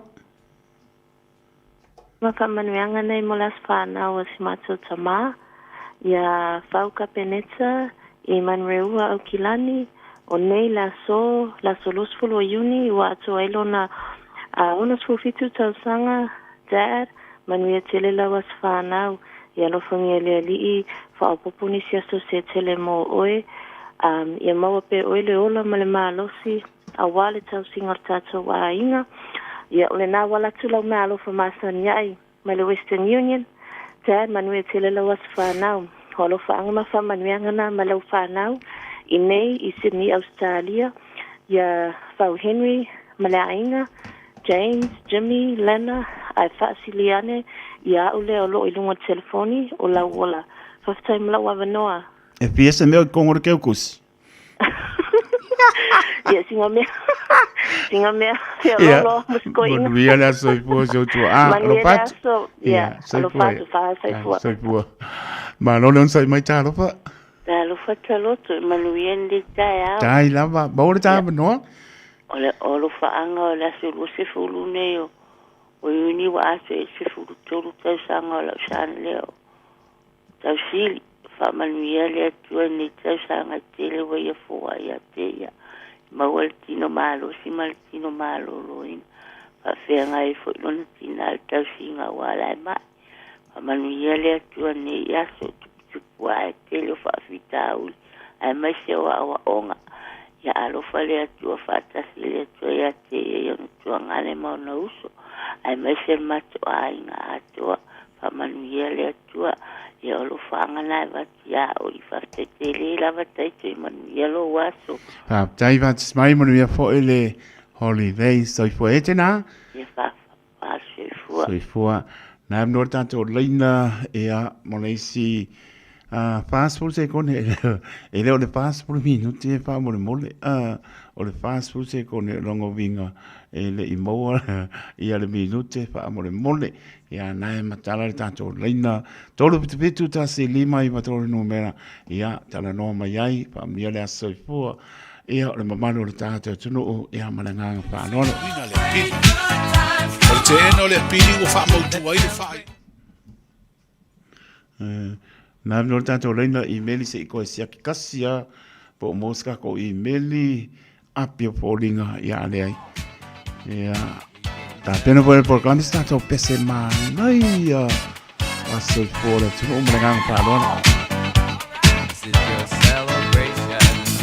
Celebrate good times, come on. Let's celebrate. Mo no sa no mai cha lo pa. Oi ka lo pa ko pai koko lo ka ya o manga no no. Asu ma lo no mai ko busa mai. Let's celebrate. Celebrate good times, come on. Let's celebrate. Celebrate good Sia de do. Ese lo mga ko. Ia ole na e oi. Kaui le e ai umalo. Ia me le patau pa ale au ona e pai mafonga pa leo le porenga de Radio Samoa pa mlio aso i fol malo le tato tunu te matina o so matua pa pine se o lava nai pana weti o to malama pa mlio to waso i fol so ia o le patau mane mata riki la solos fo le yoni luo o luo lima alo fangia e le tua toi fa popo nisi tau sanga stele so i fo maolai tato mana tua pea ia bea pe tato e whaia lona pinangalo. Manuia tele o tō wāsa soifua. Happy birthday to you all. Si whonga mali o le eva ben. E le aise mea alofa e le umane alofa.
Wangatai lo ufia fia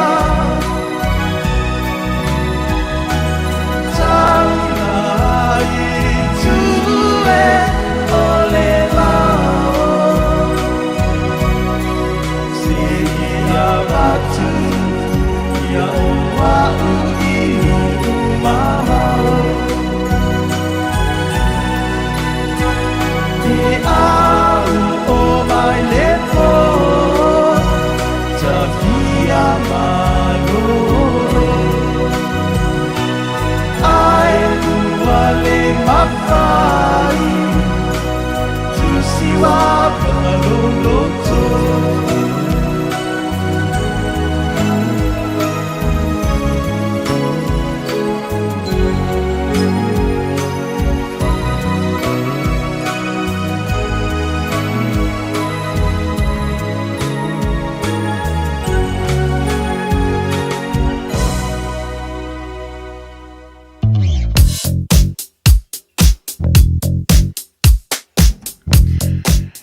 So fitu minuto e ona tāna le tūlai panu tātou ta leo I Samoa I tātou tāna pēra māsani e au pai unga po I leo tāna nei vai aso. Sa mainga nungo la wala mai no shore mtoa maa nei a pēra mono pai ato o loo maa le traffic le meo loo ngai mai I lātou ngai mai up north ma I au pani North Shore, South Devonport, ngai mai Pace Water, Takapuna, ngai mai nungo la lau papa maa nei a. Sa mainga po I Birkenhead ngai Onewa Road, Koa maa ngai ia ki lia mai saurunga na lau papa. O sa paing poti nai tau langa Victoria Park ngai dunga e le ala lau papa ki lia maa naia. Ia ora se tia maru ora tai hao tanga I maana malama to oi lunga le wala saunga le mo I le anga le leo lo tātou atua. O se ainga lingo rotanga I Henderson maa naia Ploma traffic lane din runabout tanga I Avondale New Lynn. Ia on kwa maa ngai ia pai po tia ngai mai New North Road. Manabet Road ia po Dominion Road, Centringham Road, a wala ngai luam kwa pisia ia sa uma a ngai ki lia mai, ia oe, ngai mana ia mai ngai ngā Sau Hillsborough Motorway, Mangrove Bridge Airport, Lokako. Sa pai ngai manukau road tanga I Queenstown o neanga, ia a ngai mai le Onewa Wharf, ia ngai kasiara wa akere ngai pakai ngai le wapunga ngai o neanga, ia ngai maa ngai Promotional traffic. Sa pai ngai mai tai I Simon Street anga I Kaiba Bus, Newmarket, Remuera Road. Oram koa manga ia, Green Lane Runabout anga I lungo le motorway. Ia, oram koa seki au kako. Ia, pai lo wanga I mai. Ia, karo mai, say goodbye mai. Ia, manga anga e tu loa, pamlia le li, po whanga la singa I lungo le ana le taimi. Pamlia po le li I mano longa, ia mesoi, ia le Matariki Days. Ia pamlia le li sta venga nai lungo le wala ia wau por klame masani e pe masani ai ha tato nga ia tu long weekend. Posilia male luas ful tausanga le tautua le Aro Memorials. E ngau sia lantu maafa amanantu I o loa anangata. Maua maa e fua I lau faasoa. Mawhai foi ona lei bai, fausia I lo manao, malafoina I Samoa. Tatala mai le asunga fua I le asfarele mai le iwa le Taeao I le lima I le afiafi. Ma le astona I mai le iwa le Taeao I le tasi le awoli. Awhi o ne loa I le lualua o Massey Road I Mangele, tolu tasi tolu Great North Road I New Lynn, po le tasi fan tolu Cavendish Drive I Marukau. Petanga Yane e le arrowmemorials.co.nz. Le Arrow Memorials wasilia ma le lusful tausanga o lana tautua. Talofa Samoa, I mawhai na fisosoani atu Dr. Chen pe a whai te awhiele mai suka. Tauta mawalunga, le maua se whanau, mai sela, fatunga o, ti ngā le ua po tuli, whaalusi le tino puta, kānesa, ma le tino mangeso. Maua fo I le kulini fulunifo mo nifo ti ngā, ma toi whaafilesi ai lau mānawa. Tele nisi o loa e fisosoani I lo soifua maloloina. A whio ane loa e wa ai Dr. Chen, I le tuatusi lua ono Great South Road Orahuhu. Telefoni lua fitu ono tolu fitu extension numero lua. Hei, au ona ia vea oe pei o isi tangata e manatu maa I le wha iti ngā. Ele nao le inu le vaiti polo na seki ai lea. A le vave tonga fitia le wha iti ngā. E ono o le tūlanga e maua I le fever rheumatica, ma e le ai lava se tasi. E mana o e o se pele le nā tūlanga. Aia. ave loa na o alo e faile siaki le fo mai fale ainga o le tausi mai le aonga po le fale talavai e vave faingo fie ma le mea sili ona tāua e le totongia e mawhai foi ona faile tui o le baisilin e ki lia atoa ai saula ia Samoa i le nei vai tau o le tau mawhanawhana ia tau sia le leina i o tātou alo ma whanau faile siaki ma fai loa le tongu fitinga mo nisi whamatalanga sa iliana i lunga le social media Stop Sore Throats pe asiasi i lunga le upenga ta whailangi stopsorethroats.nz Talofa Samoa, o Ateshna Ryan, o le Licensed Immigration Advisor mo le Auckland South Immigration Consultants. E visosoani mo so se tu ai ngā visa e malanga mai e New Zealand po Oceania. Telefoni mai nei loa i le o valu o tasi o no valu whawhitulua. Po le olua tasi o no valu fitulua tolu o. Whaasilsilanga Taeao. O tau nui whanua o lo fau mo le tātou whalauloa o le Eveni Pacific New Zealand i au kilani nei. Mawala e dopa tamaitai. Ia e maukingo fo i lava le vinga o papaisonga a lo o fau. So mai i le Eveni Pacific New Zealand Store. Mai le asonga fuanga i le stonai. Se fulu i le Taeawanga i le ono i le fiafi. Tu atusi o le tasi JUN Drive, Auckland Airport. Whaapsanga i tonu lava ma le KFC, au tawhane o le warehouse i le shopping centre, a le malai valele. E Veni Pacific New Zealand Store, a fio mai loa Samoa.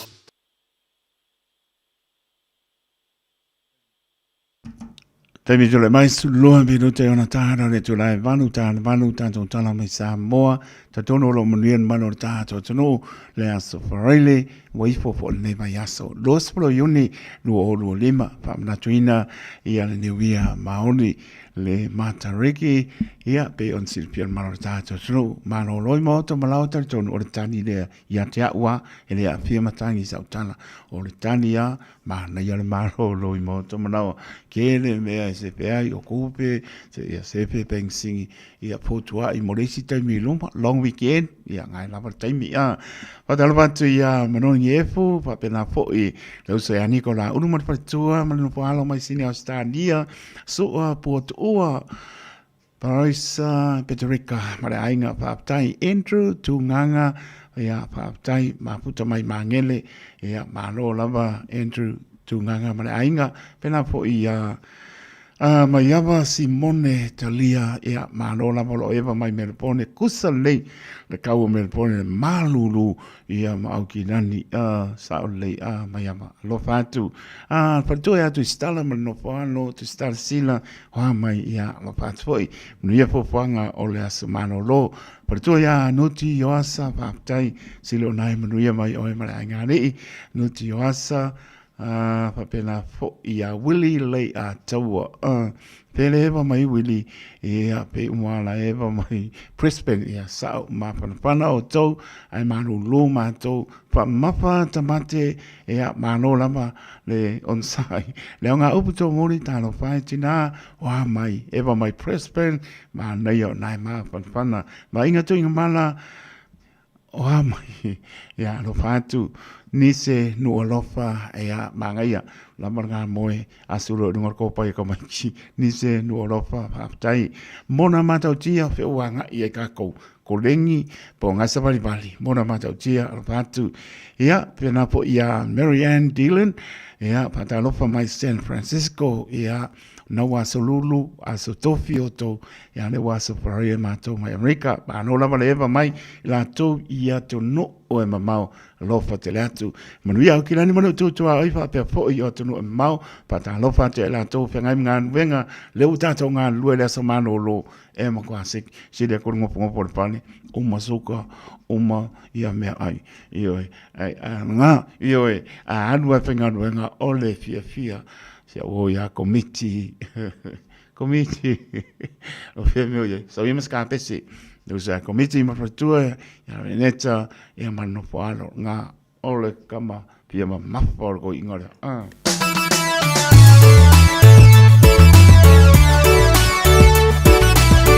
Tai Freti Abe Patili ya mano na male mai sini Oceania Freti Abe Suelo ai nga ai fa mai e lau koe inga whewhe luka ika Toki a koa loo wha moe moe Mau koe mala sa ma moe se sunga ia oe Ia oe A o whea puki ka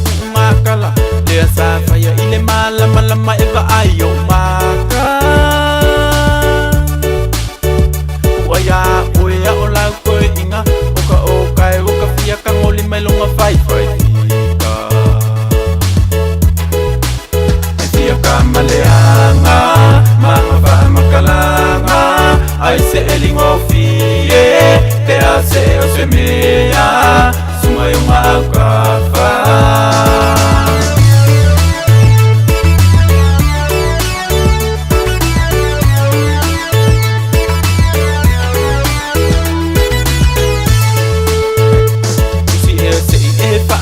mai la sama mo ya koe fa fo me maka say goodbye awa lo fa u fa abale a o la koe inga yo ki ai o le me lo fa ye fa pe o le o ke la ku le mala mala ma pe si mai pe fai so uma nga o ka lo ba la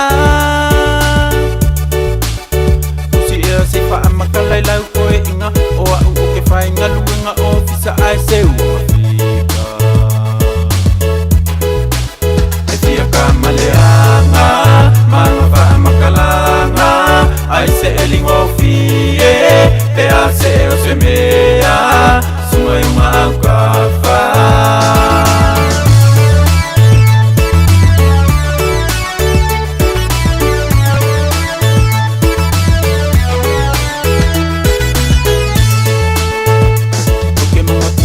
pela ukala olo ai nga sungai mala mala mai le fa au kanga e isi mea umalava ilo kama le ai fo ilo se mea e popo le ilo ai nga ole a ua le kalia inga la wa umase manga ku ole a o walwa e kuia lo faku kalo fai sunga ilo kama te kai mi uke maua kai kai ai lumalo ofisa te fia ka maleanga manga wha makalanga ai se elingo fie te a se o se mea sunga yunga au ka wha te fia ka maleanga manga wha makalanga ai se elingo fie te a se o se mea sunga i unga au ka wha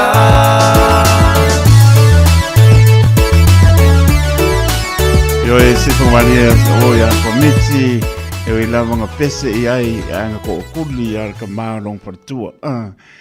Salapa yele pengo fie le to yono bilute on sara le tunai banu pa pol mano le tunu tanto tan liu i Samoa tanto tala per masani ai padalvati a preti a be patili pe mai le va ku a le wa lungo lau ko pai ko ko kai ami ia kausami au ko le pong vai i au pole tupu pe nani o mai ia palo pa tai ia manu lua tu le tato o pese ia mor silfia o tato pese nei lo fai do mai le fiona tai pese la eba mai inkia telenga ya le lali por telenga ya tanga vai anau tala va ia ka kai pese na apa ia o mo o to dunga le pecha ka ko ia le la um ko mangingwa no excuses ka ko pese o le tasi le oli le manu e pa ka asa tato e ka le siana la lo na yo tato matua tai inga sunga so ina ya maptanga pa le o ngama pa tu ala ia mo no falo tato mo le fia pa manosi o lo pa manosi umoro waso ke pese fia o pa manosi ai pa vai e ke le ko mo ke le ko mo to na ya e pa mai ya o le to na e o ina le lumna ya pa tai la tanga le lali ma lo pa yo fa vai por ka pa le nga le e india nga po le no po ngan ko pa le si mo ko pa skala ya no pa tu tanga le lali ma to sia sa pa ta ma no po ano pa po ya po ma no po lo tele les me pintai le yo wano ya sele ya mo pe ya to tu mo lo tele la pa ma no longa pe po si o ta mai amore kai alo pa tu mo kai ma lo le tani mai levan pe ngai matinga lo fa tu e te ma no lo fa tu mo kai e fa ma no longa le li fa tai tau singa po ia for tu ia Marianne ia o lo malanga to ni se po fuanga ia ai ia maua pe o tō le fia le mo le i la tō uma le o tō tō le malosi mantua po tina mantua ia lau tō o lo le aionga sengase o tangata matua lo mantua tu pea na i o tātou matua pa le nganga le talo le kalesia mo oe ia malisi o lo papenana le ato tō le malosi e tono si tātou e kalesia o lo pato sunga ni au ia iu lio pa tu ia pasalafa ia maspo fionga tia kono ma lo lava ngā lue tātou ngā lue manu o au manu po ma lo e pa vele au ki ngā lue o le po kala ngoi no fai fai pole ale winga le tala na ngā lue manu o au o mai lo le po ma lo pe ke sidia ia kopo e mi a kopo ma lo lava leva mai e lo fatu apena po ia mai ava Simone Talia e apena po ia Bel Philly e ma lo lava tai lo eva man la moi Wellington mai la tau uma a fa ye Mrs. Eswapa ka ke kawi lo lima ka la o la German pan e ana taka ko ro fa marsking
Alova Samoa wa ule nei o kaspiti alu awal suia ngila wa ule kio eva mai ina se fulu lima iva kolu amo Radio Samoa bevela Usi mai alau whaafafonga. Telefon mai Samoa ya sa itasi wa au mai mo oe ona o le langolango mai a le talofa voucher.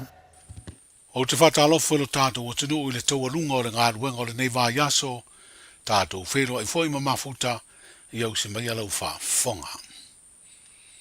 O le ua whaia nei le whaatonunga le whaamsinonga o tālo sanga to ilo. Po le whaamsinonga apili le whaamsinonga mawalunga le tunu. Ina ia ave e se aloa le polo a inga na tāo fia le tu mawai. Le whaamamaluina wha le tū la fono. O teuteunga o le whaavailua o rua lima. Ai se isu e mua le tālo sanga apiri le teitai ma le sui teitai. O le vaenga wha ubufai e pui a ia te tau tangata, sa avea mai tua ngai. O le stofi na uma iei lea wha ai unga li i wha masino, o le wha masinonga o tālo sanga, ma ua te ena ai le fina unga lo ia na fina wina le apili.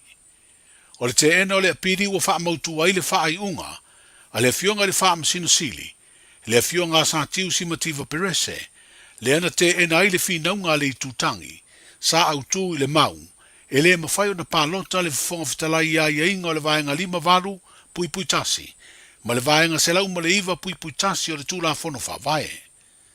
Sa finau le i tū tālo sanga, e whatoa mawhai o na pālota le whafonga fitalai, pe atutusa le numela o whaipule, e pālota te e ma pālota lango.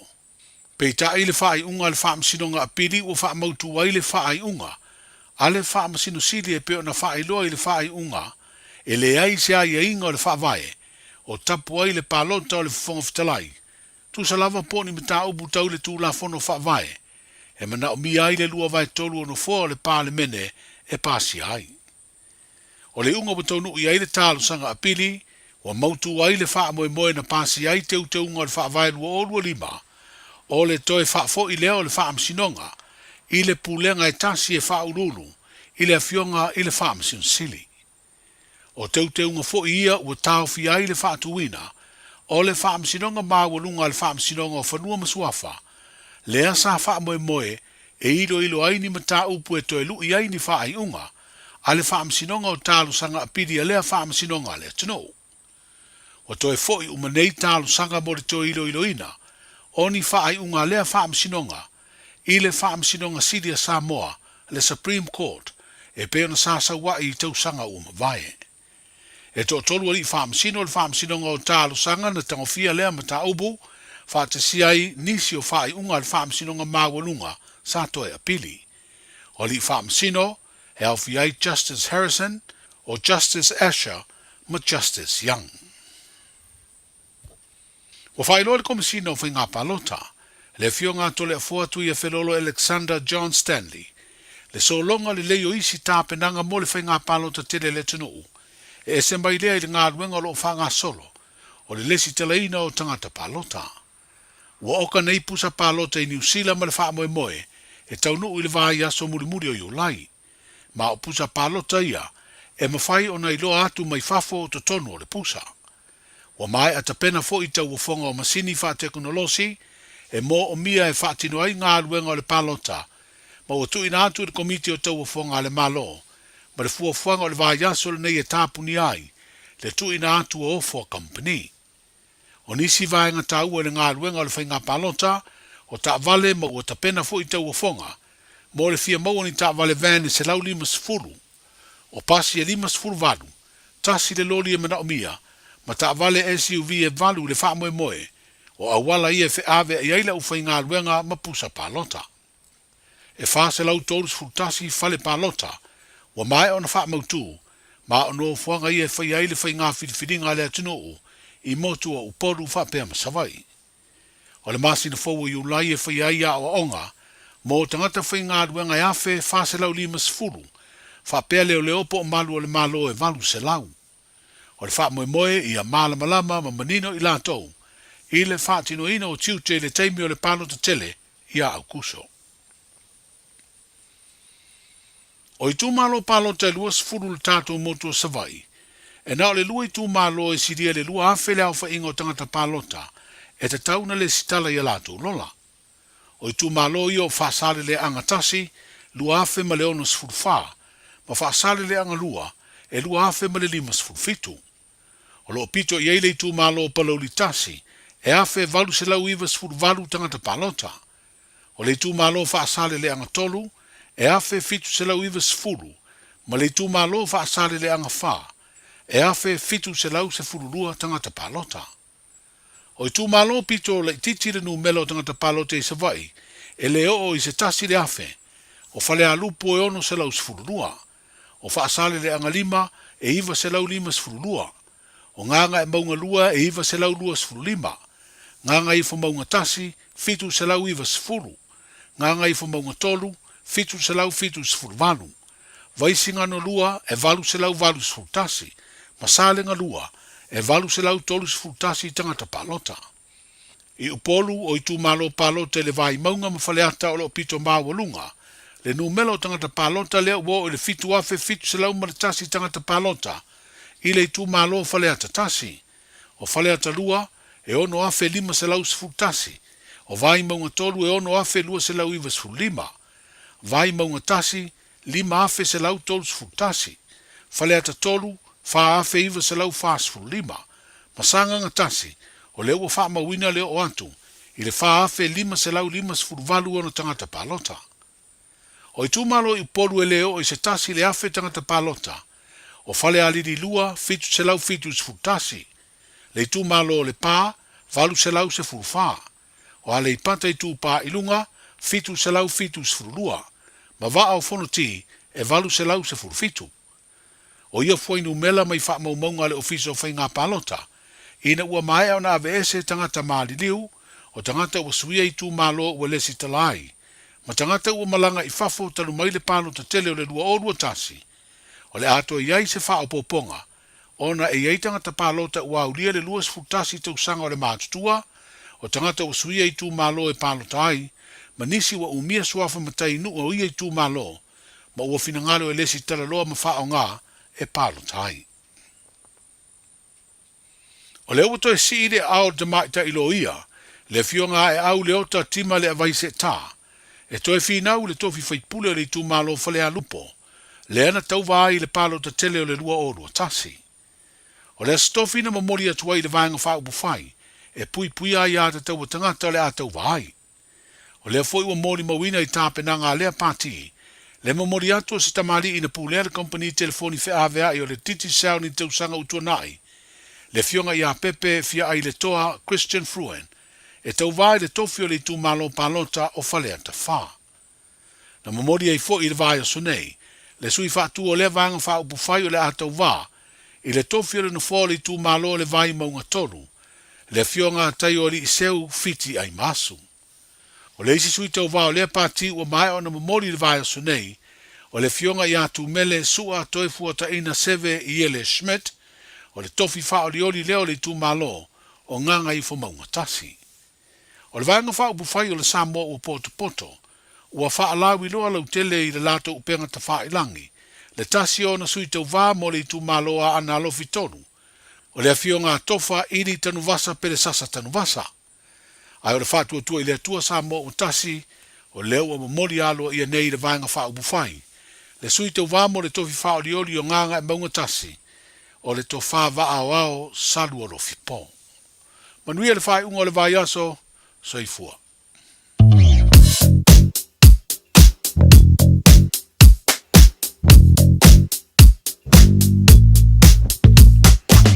Papungot marole atunu I tanto utala le tau mai tanga mai tipi au tanga mai e nisi wa misi le tula malu o spul lole au inatu lona lua ia male au inatu muli pe a tato anga etu le fitu I le afiafi mo silfia tile le malo tato tunu sta venga nungo le wala mo silfia tili ia wapo kan fanga solo sa mo le tunu pele venga no solo manaya pe lava se te muli no a pai atuai o lo flow leila ba traffic mai I no shuanga I nunga lau papa ia pela mono pai atu tanga I malama pea au ni se tia malu o Taeao ia ngai sangalu ale mangko ape ko mai pa au ke le ko fo mai ia a le na e oi a lo mana ia traffic mai tai no show se venga por taulanga Victoria Park ngai lunga o le Harbour Bridge ia o le ko manga ia te bangana la college show ngai Jervis Road here in Bay Paina si polo ko la wanga ya tu le lo popio wanga e pola ko ye sai le taulanga la wanga ya tu ya la wo ko casino ma kau kia le au inga ya le mse mea. Ya, ma stapati. Tolu fa. Ya, ma via nga etu mota ma lawa. O se vai ka lingo rota nga e Glen Dean Roundabout. Ora ma kwa ma ngai ya. Yo e. Pai fia. Yo e. O lo fia na se vai la au sili le na. I lo so i fua ma lo wola. Ai. Pula ala ma nisi o tu langa ai le fia. Ia, e te langona po e ale ato o tōre malas. Happy, I might be happy. Ia, ro mana ia, le promo traffic I lean more, so I evanteo ole mkwa manga ia. Mea Robert Road, ia, ngai mai po I New North Road. Ia, pai po te ui mai ngā Stoddard Road. Ia, longo winga ke mono here, Sporo Motorway. Ia, Mengu Bridge loa. Ia, whako whaso I fua loi le airport.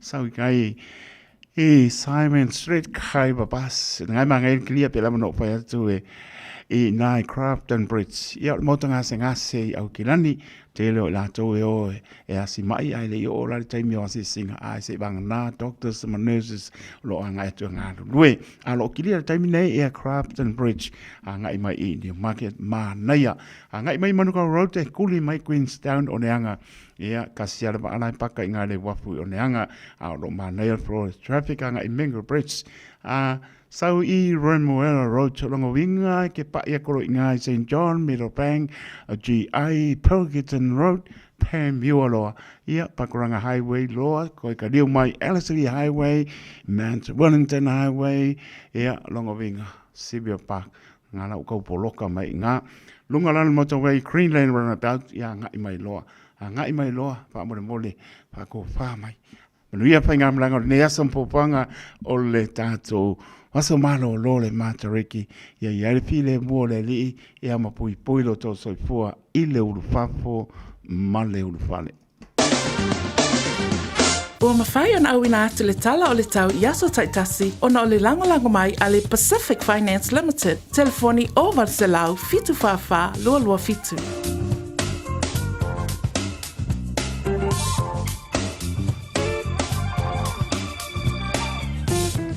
Sa venga I le tala le tau tu malu bere pa mawina I au kinani so fitu lava le maurungo lo iani mawhanwhana manu lua tātou hei le ia la emi mawhanwhana e maise o nai tu asensina lava silfia I lātou o nafa male pa inga o nai o tātou tu asensina pa mole ia sutasi le manu le po alo manei tau le so le so manu lo le matariki ta pena po in familia ia le new year maoli ia o fia lava I mawhtanga nga ia tu iai o se bengi mga tayo las tana I manei po le tau o vinga nana tau e mai mātango fia le tau ai pai mai aua oa po inisi maenga au ki lani surono le maulunga lono manu le po e ono le maulalo ma beto pa uti munga I le asa le bao yer tatu o tapu ai le I lona lopa ai aua oa pa uti munga le mamapa le asa sulfana mawhanwhana le asa o lona manu le po e balu lona maulalo se bengi mga asa mfua mātango fia le tau e whamei aua oa po inisi maenga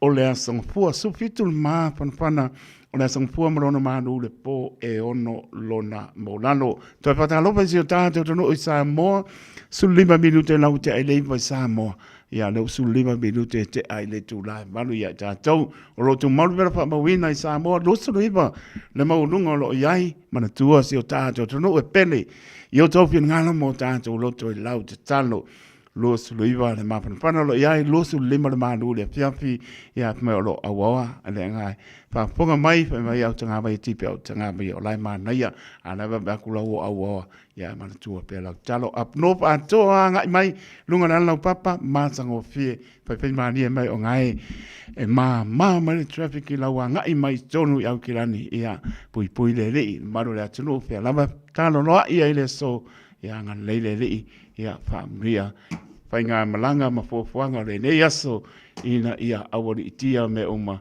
I lona lofa ma lona anga lei. Lo le tautua le Pacific Finance in no ngā tupe mō so se wha moe moe. Maliu, whai puiponga, aso whanau, sa whai whai ngā malononga, ba so se wha lawe. Apa laine lo le pacificfinance.co.nz. Pe bala au le oval se lau fitu whawha, lua fitu. E talo sanga sauna no ngā tupe i le bao le 5 se lau tala, ma le lua se furu hawhi tala. E lua minute whai lau talo sanga online, www.pacificfinance.co.nz. Ai tasi le tu lai whatali e se tali. E iai, ai ai ngā whabitoa. Bala au lo le Pacific Finance Limited ile oval se lau fitu whawha lua fitu. Oval se lau fitu whawha lua fitu.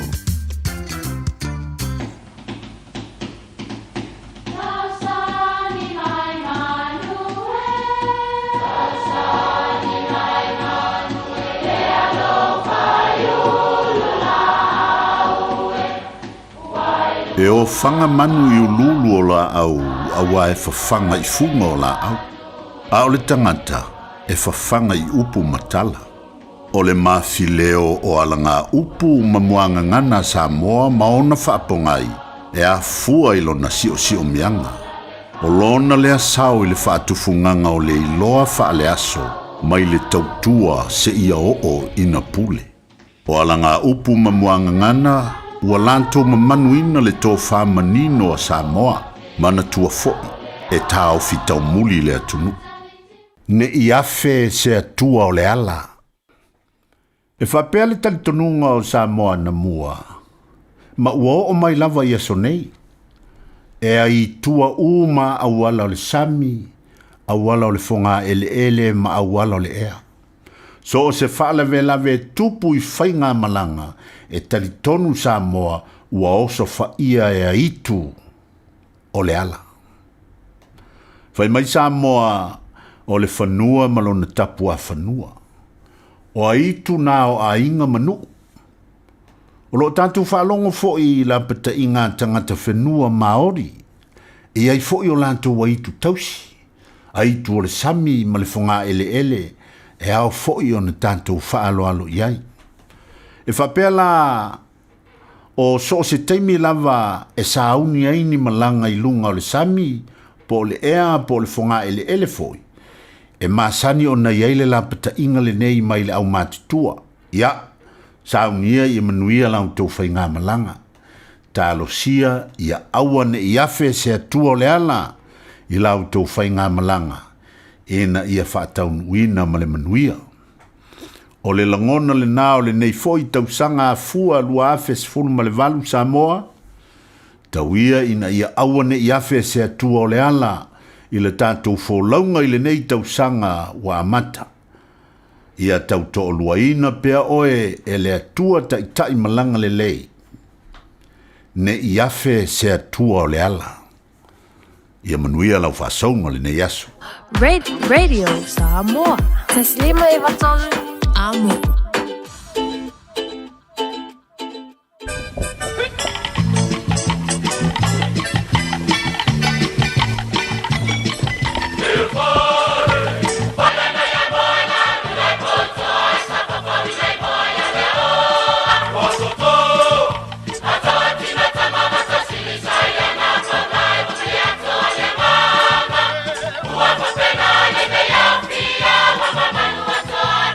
Mama,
Fasol pictu na abat.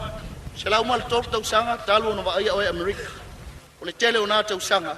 O papalangi na tofia ili no fall na. Ai tau il pese fareu. Tupo le tunu na e filifili se ei mai mfa fo el fai ngamalo tuilo manu.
Beds and appliances, o le tali o manaonga, I o loa e whaatotonga ilo mauta, ini taulelei, toi anangata, e mawai moenga ngao si tutono New Zealand, wha apese tino fōa le potumalo lo, laulau ai manofoa, TV, la au pese, usa aisa, masini tā lava, telefoni fe aveai, maisi. A whiu ane loa I le whawhituwha Great North Road o tau, po le tolo whituiwa Great North Road I Henderson, le Casa Beds and Appliances, telefoni o valu se lau, lua lua lua, 5 whāwalu, o valu se lau, lua lua lua, lima whaavale. Whaasilsilanga Taeao. Wa taunui whanua o loa whau mo le tātou whale o loa o le Eveni Pacific New Zealand i au kilani nei. Mawala e dopa tamaitai. Ia e maukingo fo i lava le vinga o papa i songa a loa whau. So mai i le Eveni Pacific New Zealand Store. Mai le asonga fuanga i le stonai. Se fulu i le Taeawanga i le ono i le fiafi. Tua tusi o le tasi John Galter Drive, Auckland Airport. Whaapsanga i tonu lava ma le KFC. Au tawhane o le warehouse i le shopping centre. Ale mala e valele. Eveni Pacific New Zealand Store. A fio mai loa Samoa. Got relatives visiting New Zealand? Don't let their travel emergencies become your problem.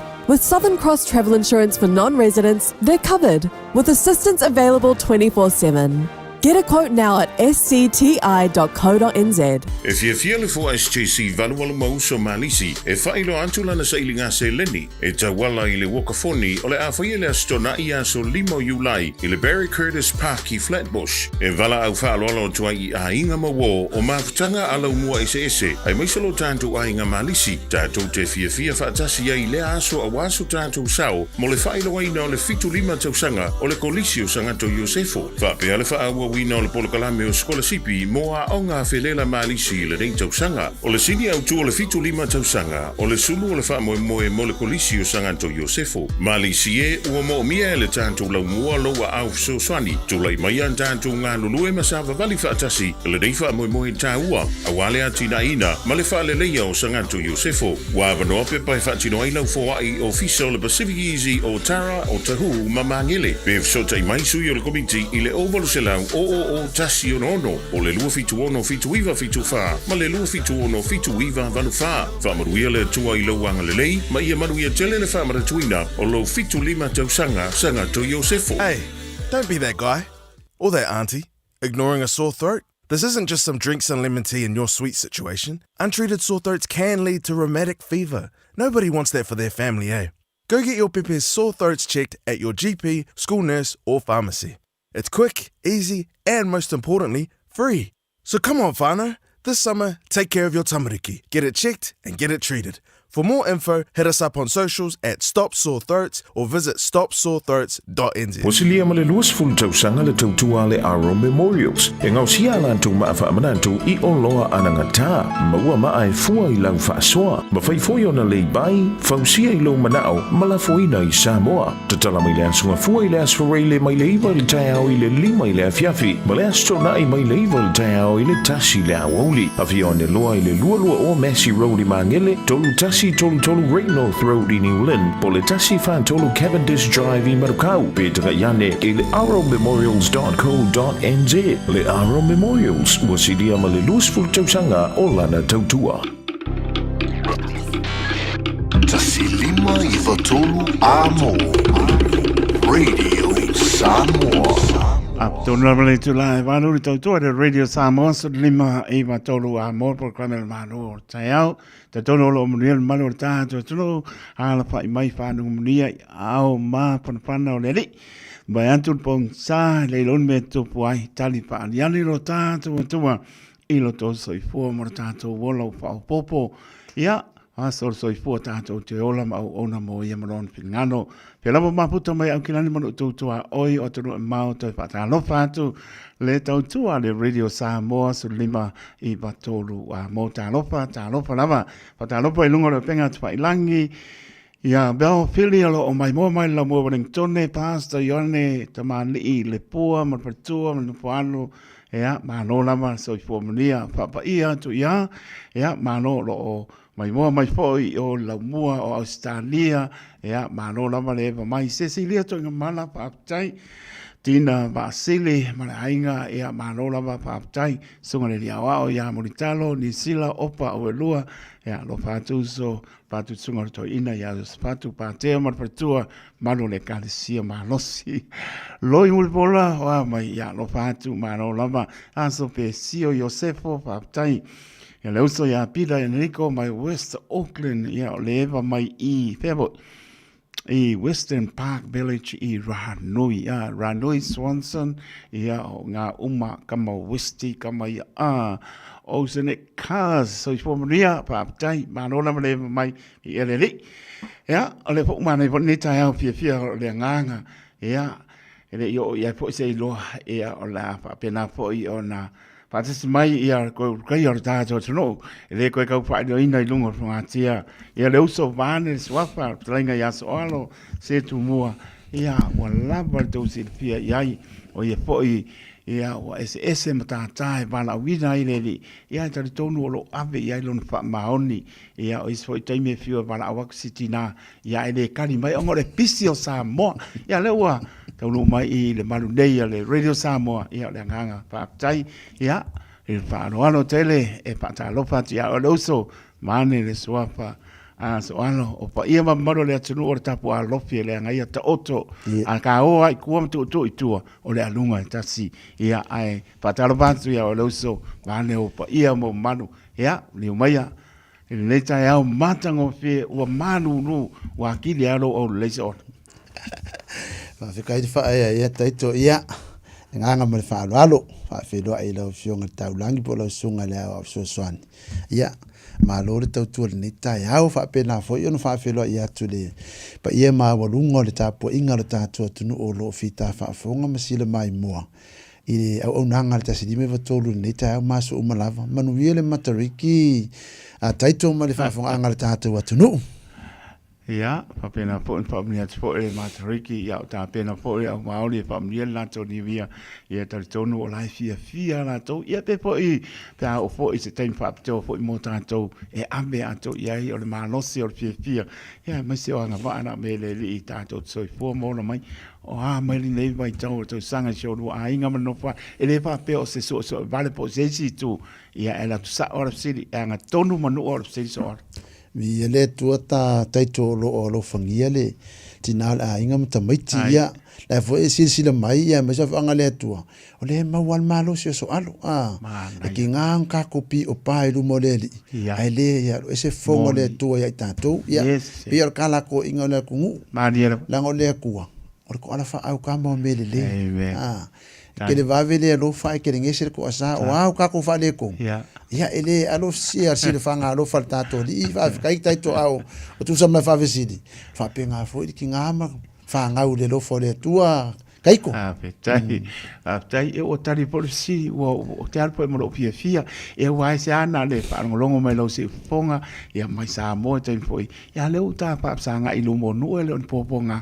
o le vi inga foi le tua o le asa tala mai sa mo te mi nei ina o la te mi nei tu o sa mo wa le mo tino pena e mai le va ya so wa te le mo tino le la mai te nei pa pa la mai sa mo ta pena mai po ia fauli ia me se oni se fo fang pane ainga e mai se o le tau penga mo lumna ia so ia sai sa mo le imagino mi ia nga umolo le ka penga lo loku le ale ku ko kasi ka ko le sala so aso mo mo yu ia usau ke alu va ngai ka me ki ase o ka le ngai o ka al ia nga nga le se me sa mo ma wole si vai aso ako fiki sa welo le ma fuka mi ka vai I aso ngengi ya le ka ma fuka aso ngai vi ele tu kai ko wa o ngai ya me o fio inga ya sa or kala fo le ku ku nga maule ele la vale ya nga on ka ko fie fai me fei a le ko lo fa ko fo la ma ma ku pio ka ko so fo lo ko so fo ka ko wola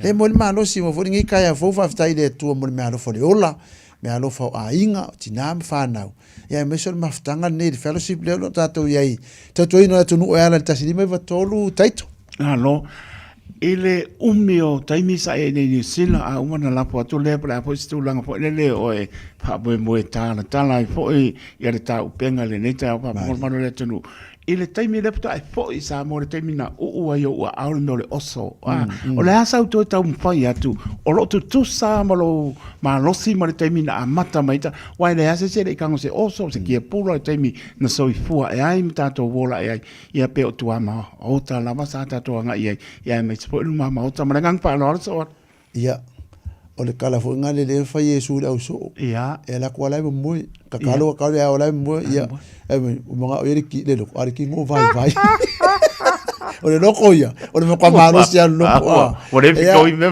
ele a ko se fa un ke pulo ko ingasia loko fo nga piko I sidi le nga fa inka me fa umbanga o le ko ngol ke pula a le fa ko anga nga sua fo ngale ia o le kalo ye le nga ku inalo fa maka oso ai e sua ia mo la po mera le oi o nga le lua pe kasia o nga kai nga ia Camilo ko urge le fonga po solo ka nga no fa mo manga e pe ko la nga kai ko pa me lo fo le tua mo le mano si o ko fo ia e pe ka fo ka ko le ka return to your roots ko wa e ke fo e ko e ke no fa o la ye le loto o para ko me o le vinga tonu ana lo se pa ngo uma po e se técnica que fez e por lá tem o pesili e wa le o tau sanga na e ala i New Zealand se que me fainga cara ko fo yaku o so le la wo e ta la mai pa por malu ele fa ngofi sala pa ie ele fa ngofi o le langa fo pe nga e o fo Samoa e o me sa yaso ia se munga i mangu palangi sur fa ngo vanga le ku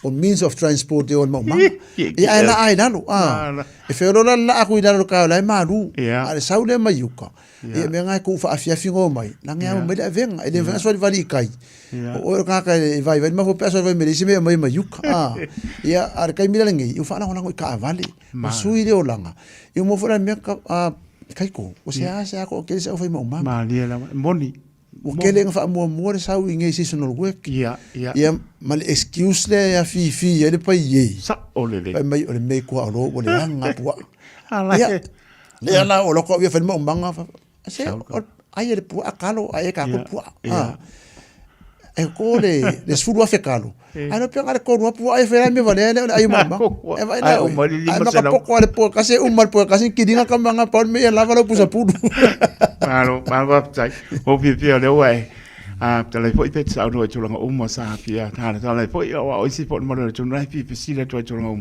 ya le manino ma tala bai ele tu langa le sa Fata oto ele ma ke Samoa le la o suia mai ya bis foi tu langa po e tempo pa ya onga le Martin also sa e manga ia ko fo ia ma to ta ia sina u tala por a tu langa po wa to o ia termine ia fa fonga mano le to o mo si pia ai mas o alam pa na la lo va tu mali e tele u pola tu no e fa matala ia ka ia il kala fo le fa mai le fo ka o kirsiango ia la awol fe tu pongisa ia e tu se la me pa se so a saun makang ia e just fa ku langa le la lo sa i le makang o le mele o le alu fa ka wa o le makang ia e pe ia kala fe o le angul makang o le alu nga foi masa sa fo ringa va ngela ku le la wo ye fa ponga fa ko fa la inga ala i ngo fisu ia foi ia foi le Martin Hotos fa po le FT le o le Foundation Trust Ai manga ia. Le la kanga ia MHFT Martin Hotos Foundation Trust le was run for a trust.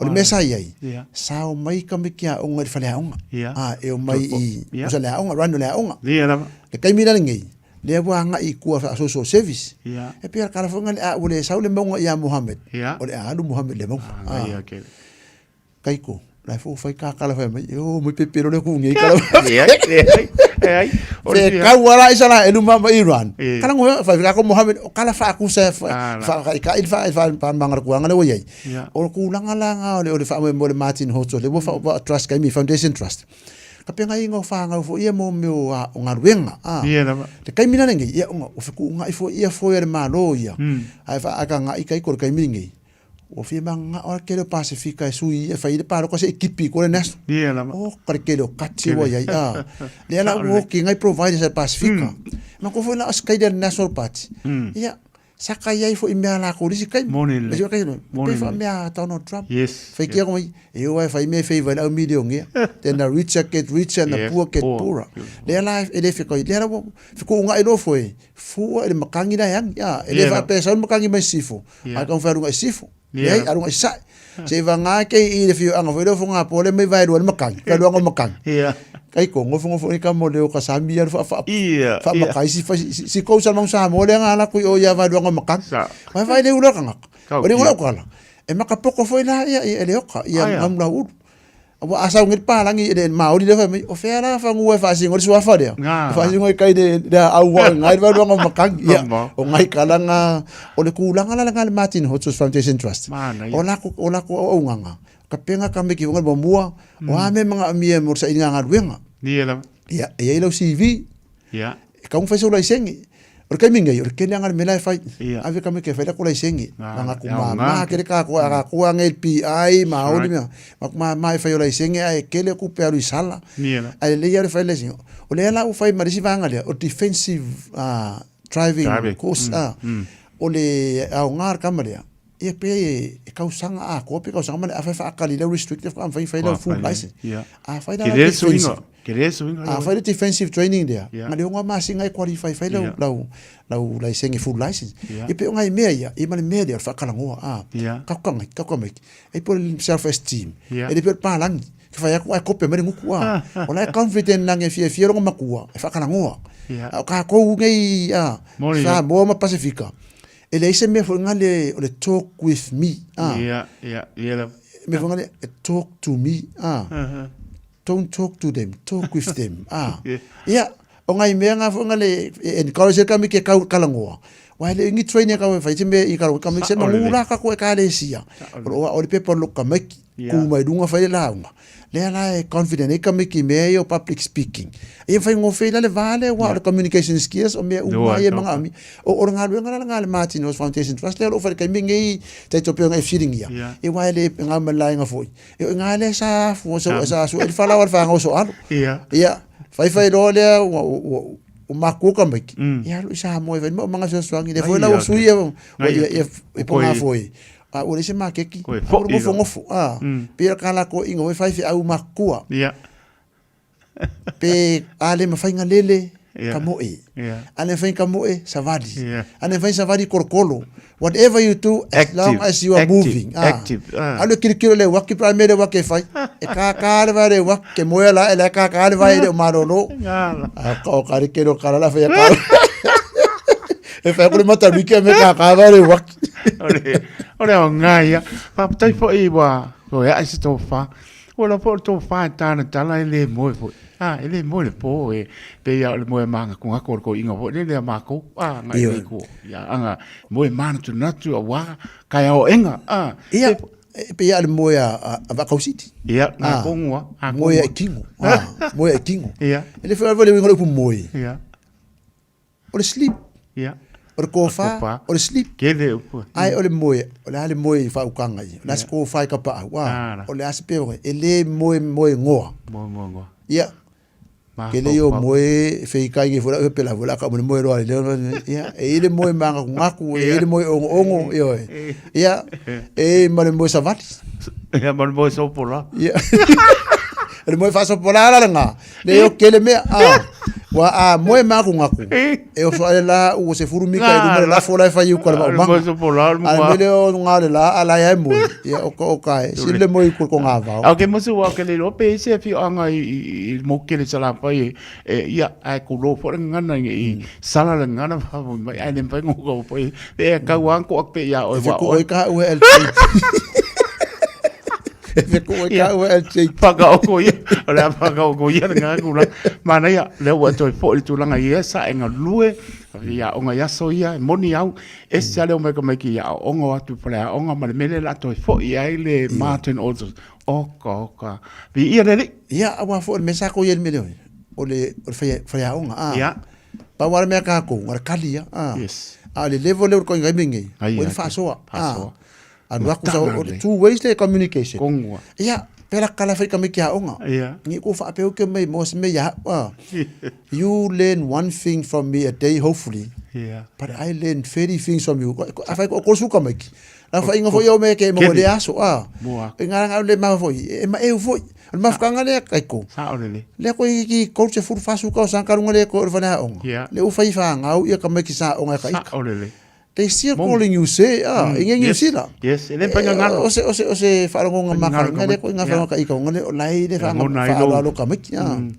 ngai ken ya ma tango fi awi na lo fa pele ri ya pula pela mepa ya mes fo nga la toy te lio tu ya fa o wina ya mes o alon fa na lo la no ya ngai po mana te lo fa mai o le se sengo le tu sa I mo le Martin o ma tu langa le nei o tu ngi la fa so tele ni me la mo mai na fa ma lo fa tai o le matariki sorry O papa e kuri mea. Ngō mai Māori ang ngei kai au. Pe mosa o mō kia wako. O kou sira mai lo ke sau pa le hotsi.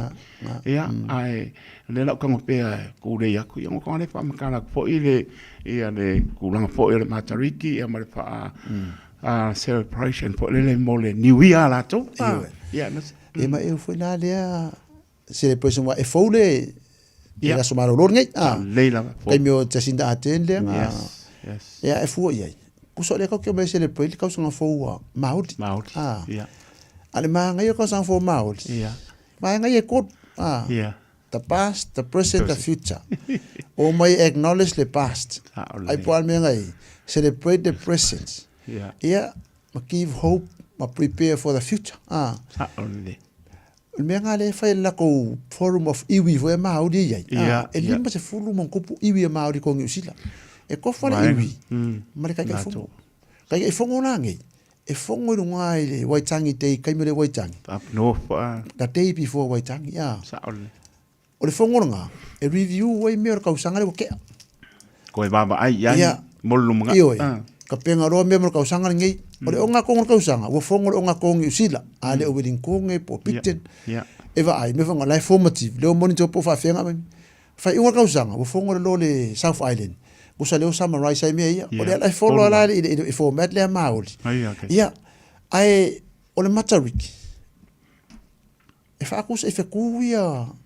Le ka ko o le ili le fa ingo fa palangi o le Southern Cross ai fa ingo ya wai o le makali ka o le makali o vinga o makale ali o vinga fo fongo yo va o fongo le ali ia ai ke loa mo ko la le fu angi se me fu Australia o nganga ia de matariki fe kuia di e fe kuia kasinga si de Australia ka ko ia ngai lai se sengi usira Australia e o foi na vai de fa manguia King Charles ira foi i de matariki de fa meka ko ana ko Southern Cross nga o ia Southern Hemisphere mo wai kai mingi o yungi fa so yulai e ba e pupula ma ngai ia le ka ko le idi wa pese kite ai vai foringo o fe kuia le fu angi usira Australia ngai vai le ka vai le super vai foringa le local super o le matariki nga fa sa pangi ava sa pangi de matariki po Southern Cross o super ia e ma e foi la ala fa mele hisia Maori o so kenge me ia e foi ka ku kara ku kara vo ka ko ia ai fa kai ese ia awala e mori mai ele matariki ale me ka wa e fa ka o le soifuanga o soifuanga the past, the present, the future yesterday, today and tomorrow acknowledge o fa ilangi fo longa ma celebrate ia sele ngol la kausanga e mai enjoy kai miningai e ko ko ngi me ko sang fo e ngalo le sai ko le pesa o e ngai kala kai ia le ko ngoi ai ro se fa ro ngoi sis kai sele malo va ta le wa mai tu langa na e mai ele ma te no si me spole ka pe po i ele ma tariki ia te tonu o lo manuiana i o tātou ainga, ni te po ala pa i mai po i whaano noanga, tari tonu e pile mō le ni se la ato tōle manos. Ia, ni te po i o lau o usu atu, ia, lewa mea tu le tau o le o mai. Ia, ne ia se isi mea po nele, ia, la po atu sa oano. E le ai taito, whawhetai tele mo le awano le nei, Taeao malo fo le usu, e le whai ngofie, pe ia e whai e wi ngāma, mati lipo i me lau ridea. E o le aso maro roso, so le whakangama mai, ia, o le kiuke lea o le whako ingar ka ko ngā ruenga a waka mai ki o ka whao ia ala ei o e kumkangi o le kua iai ia wale meanga a so ua whai ngā malanga o ei meo kua ia whawhangu lo makua mle koe inga mara lai ko whare ka umuti mo le akoro whaanga le matariki taito e reo fionga male a inga i whawhanga anga le atunu male tapo inga Samoa male whawhanga anga ia fōringa anga so alo a ia whiswam karanga so alo pa o vale ngika iau ia foi me pe ia so alo o le nganga ai mo le aka mo le fia ia mo aku ngai fe au e ka au mo le fa ngau mo le anga iruma ia me se foi ia o lo fa anga mo ka po inga ngai ia so ngi sila le matariki ai me se ka fa ese ke rope wala e ese ngai ia so isa mo la la o kasi di kula mo na ko ia isana el mo iran la ka ura so ko le ka ko les valile ia fa pe ngau ngai ia lo fo le ko kai ko kura lo yuke me se la ngai ku le weekend Lof ke la ku Samoa fa fonga nga fa ka mun makwa vango tai. Walo pa te tele lava pa ta la ponga wala ngona al fi loto ia ta va sa ngai fo ia me fo ia bala pe ia ngona e tau sia pe ta to ia o lo fo le la po ua tau mai ba mai sulo tino matango fie le lo so fu a ona so se ana lo nga lu e pa ta la ponga a lo tau tua e matabela lo tau tu toto ia o sil fie ma lo ta to no ene se watu pe ta ti se luai ia avel vi inga idea tu le pa nga ino tanto yanga va le me alofa po i fu ia pa ia mo lon vi inga anga le po ia tu i mo to malawa pa mlia lo po tele atu le tausi po le pa le tu ma no po alo a po i fu fuanga ai me se pa mo le wala to po i pa la tele male martin auto sa nga due mai pa ia onga ia so ia sa nga ia ne ai o taito i fu manu ia mo se ai wa po ia lon pa no la wa mo termine ia pa mlia le so i po ia so ano Manuel ya su taito. Tai so i po. Na.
Ia le io e si mani o le alleluia worship te mautau.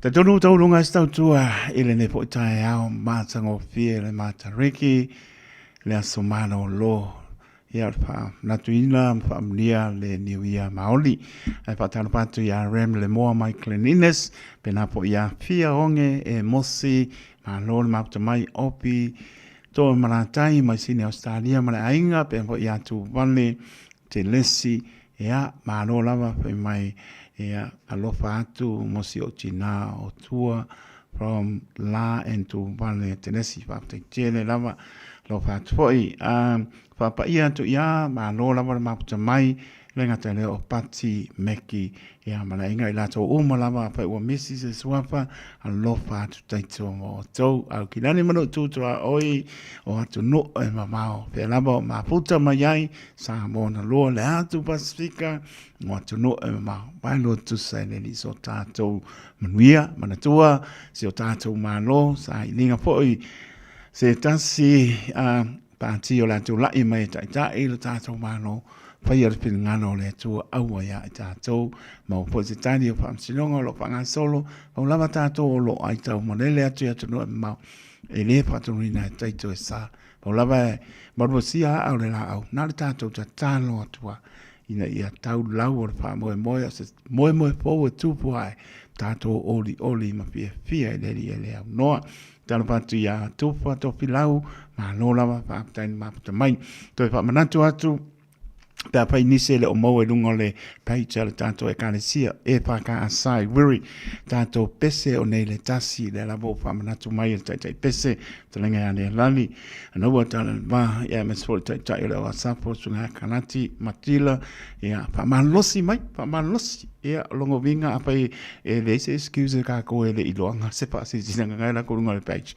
ale la um kwad wakko e lunga le longo vinga em kwa man ningo la pa ponga mai tanto pese ba ve amata nei le tasi ia na mano lo ai le o le so mano lo ia spa dinga na male nganga pa no lo fa foi ma tu pa le nganga so ma to ina ma tanga ale ngama pe tu ala ia man no falo ia mes foi ia le ofengan venga pulenga e pa ka sai o kinani ia mes foi e ka le sie pia le ofengan venga to pia le tu ia le pa unga le ni mon via po le to to no ma mano longo le ne yaso pa mia le toa ia lo na lo fa malon file mu I maota mlawa o le paleo ia mano la pa tai ma mai ia fa mangalo se ngana o sala sala ia bala ia lo to nganga ke siano o te mangalo ai tai to lo to le ona soifua ia manuia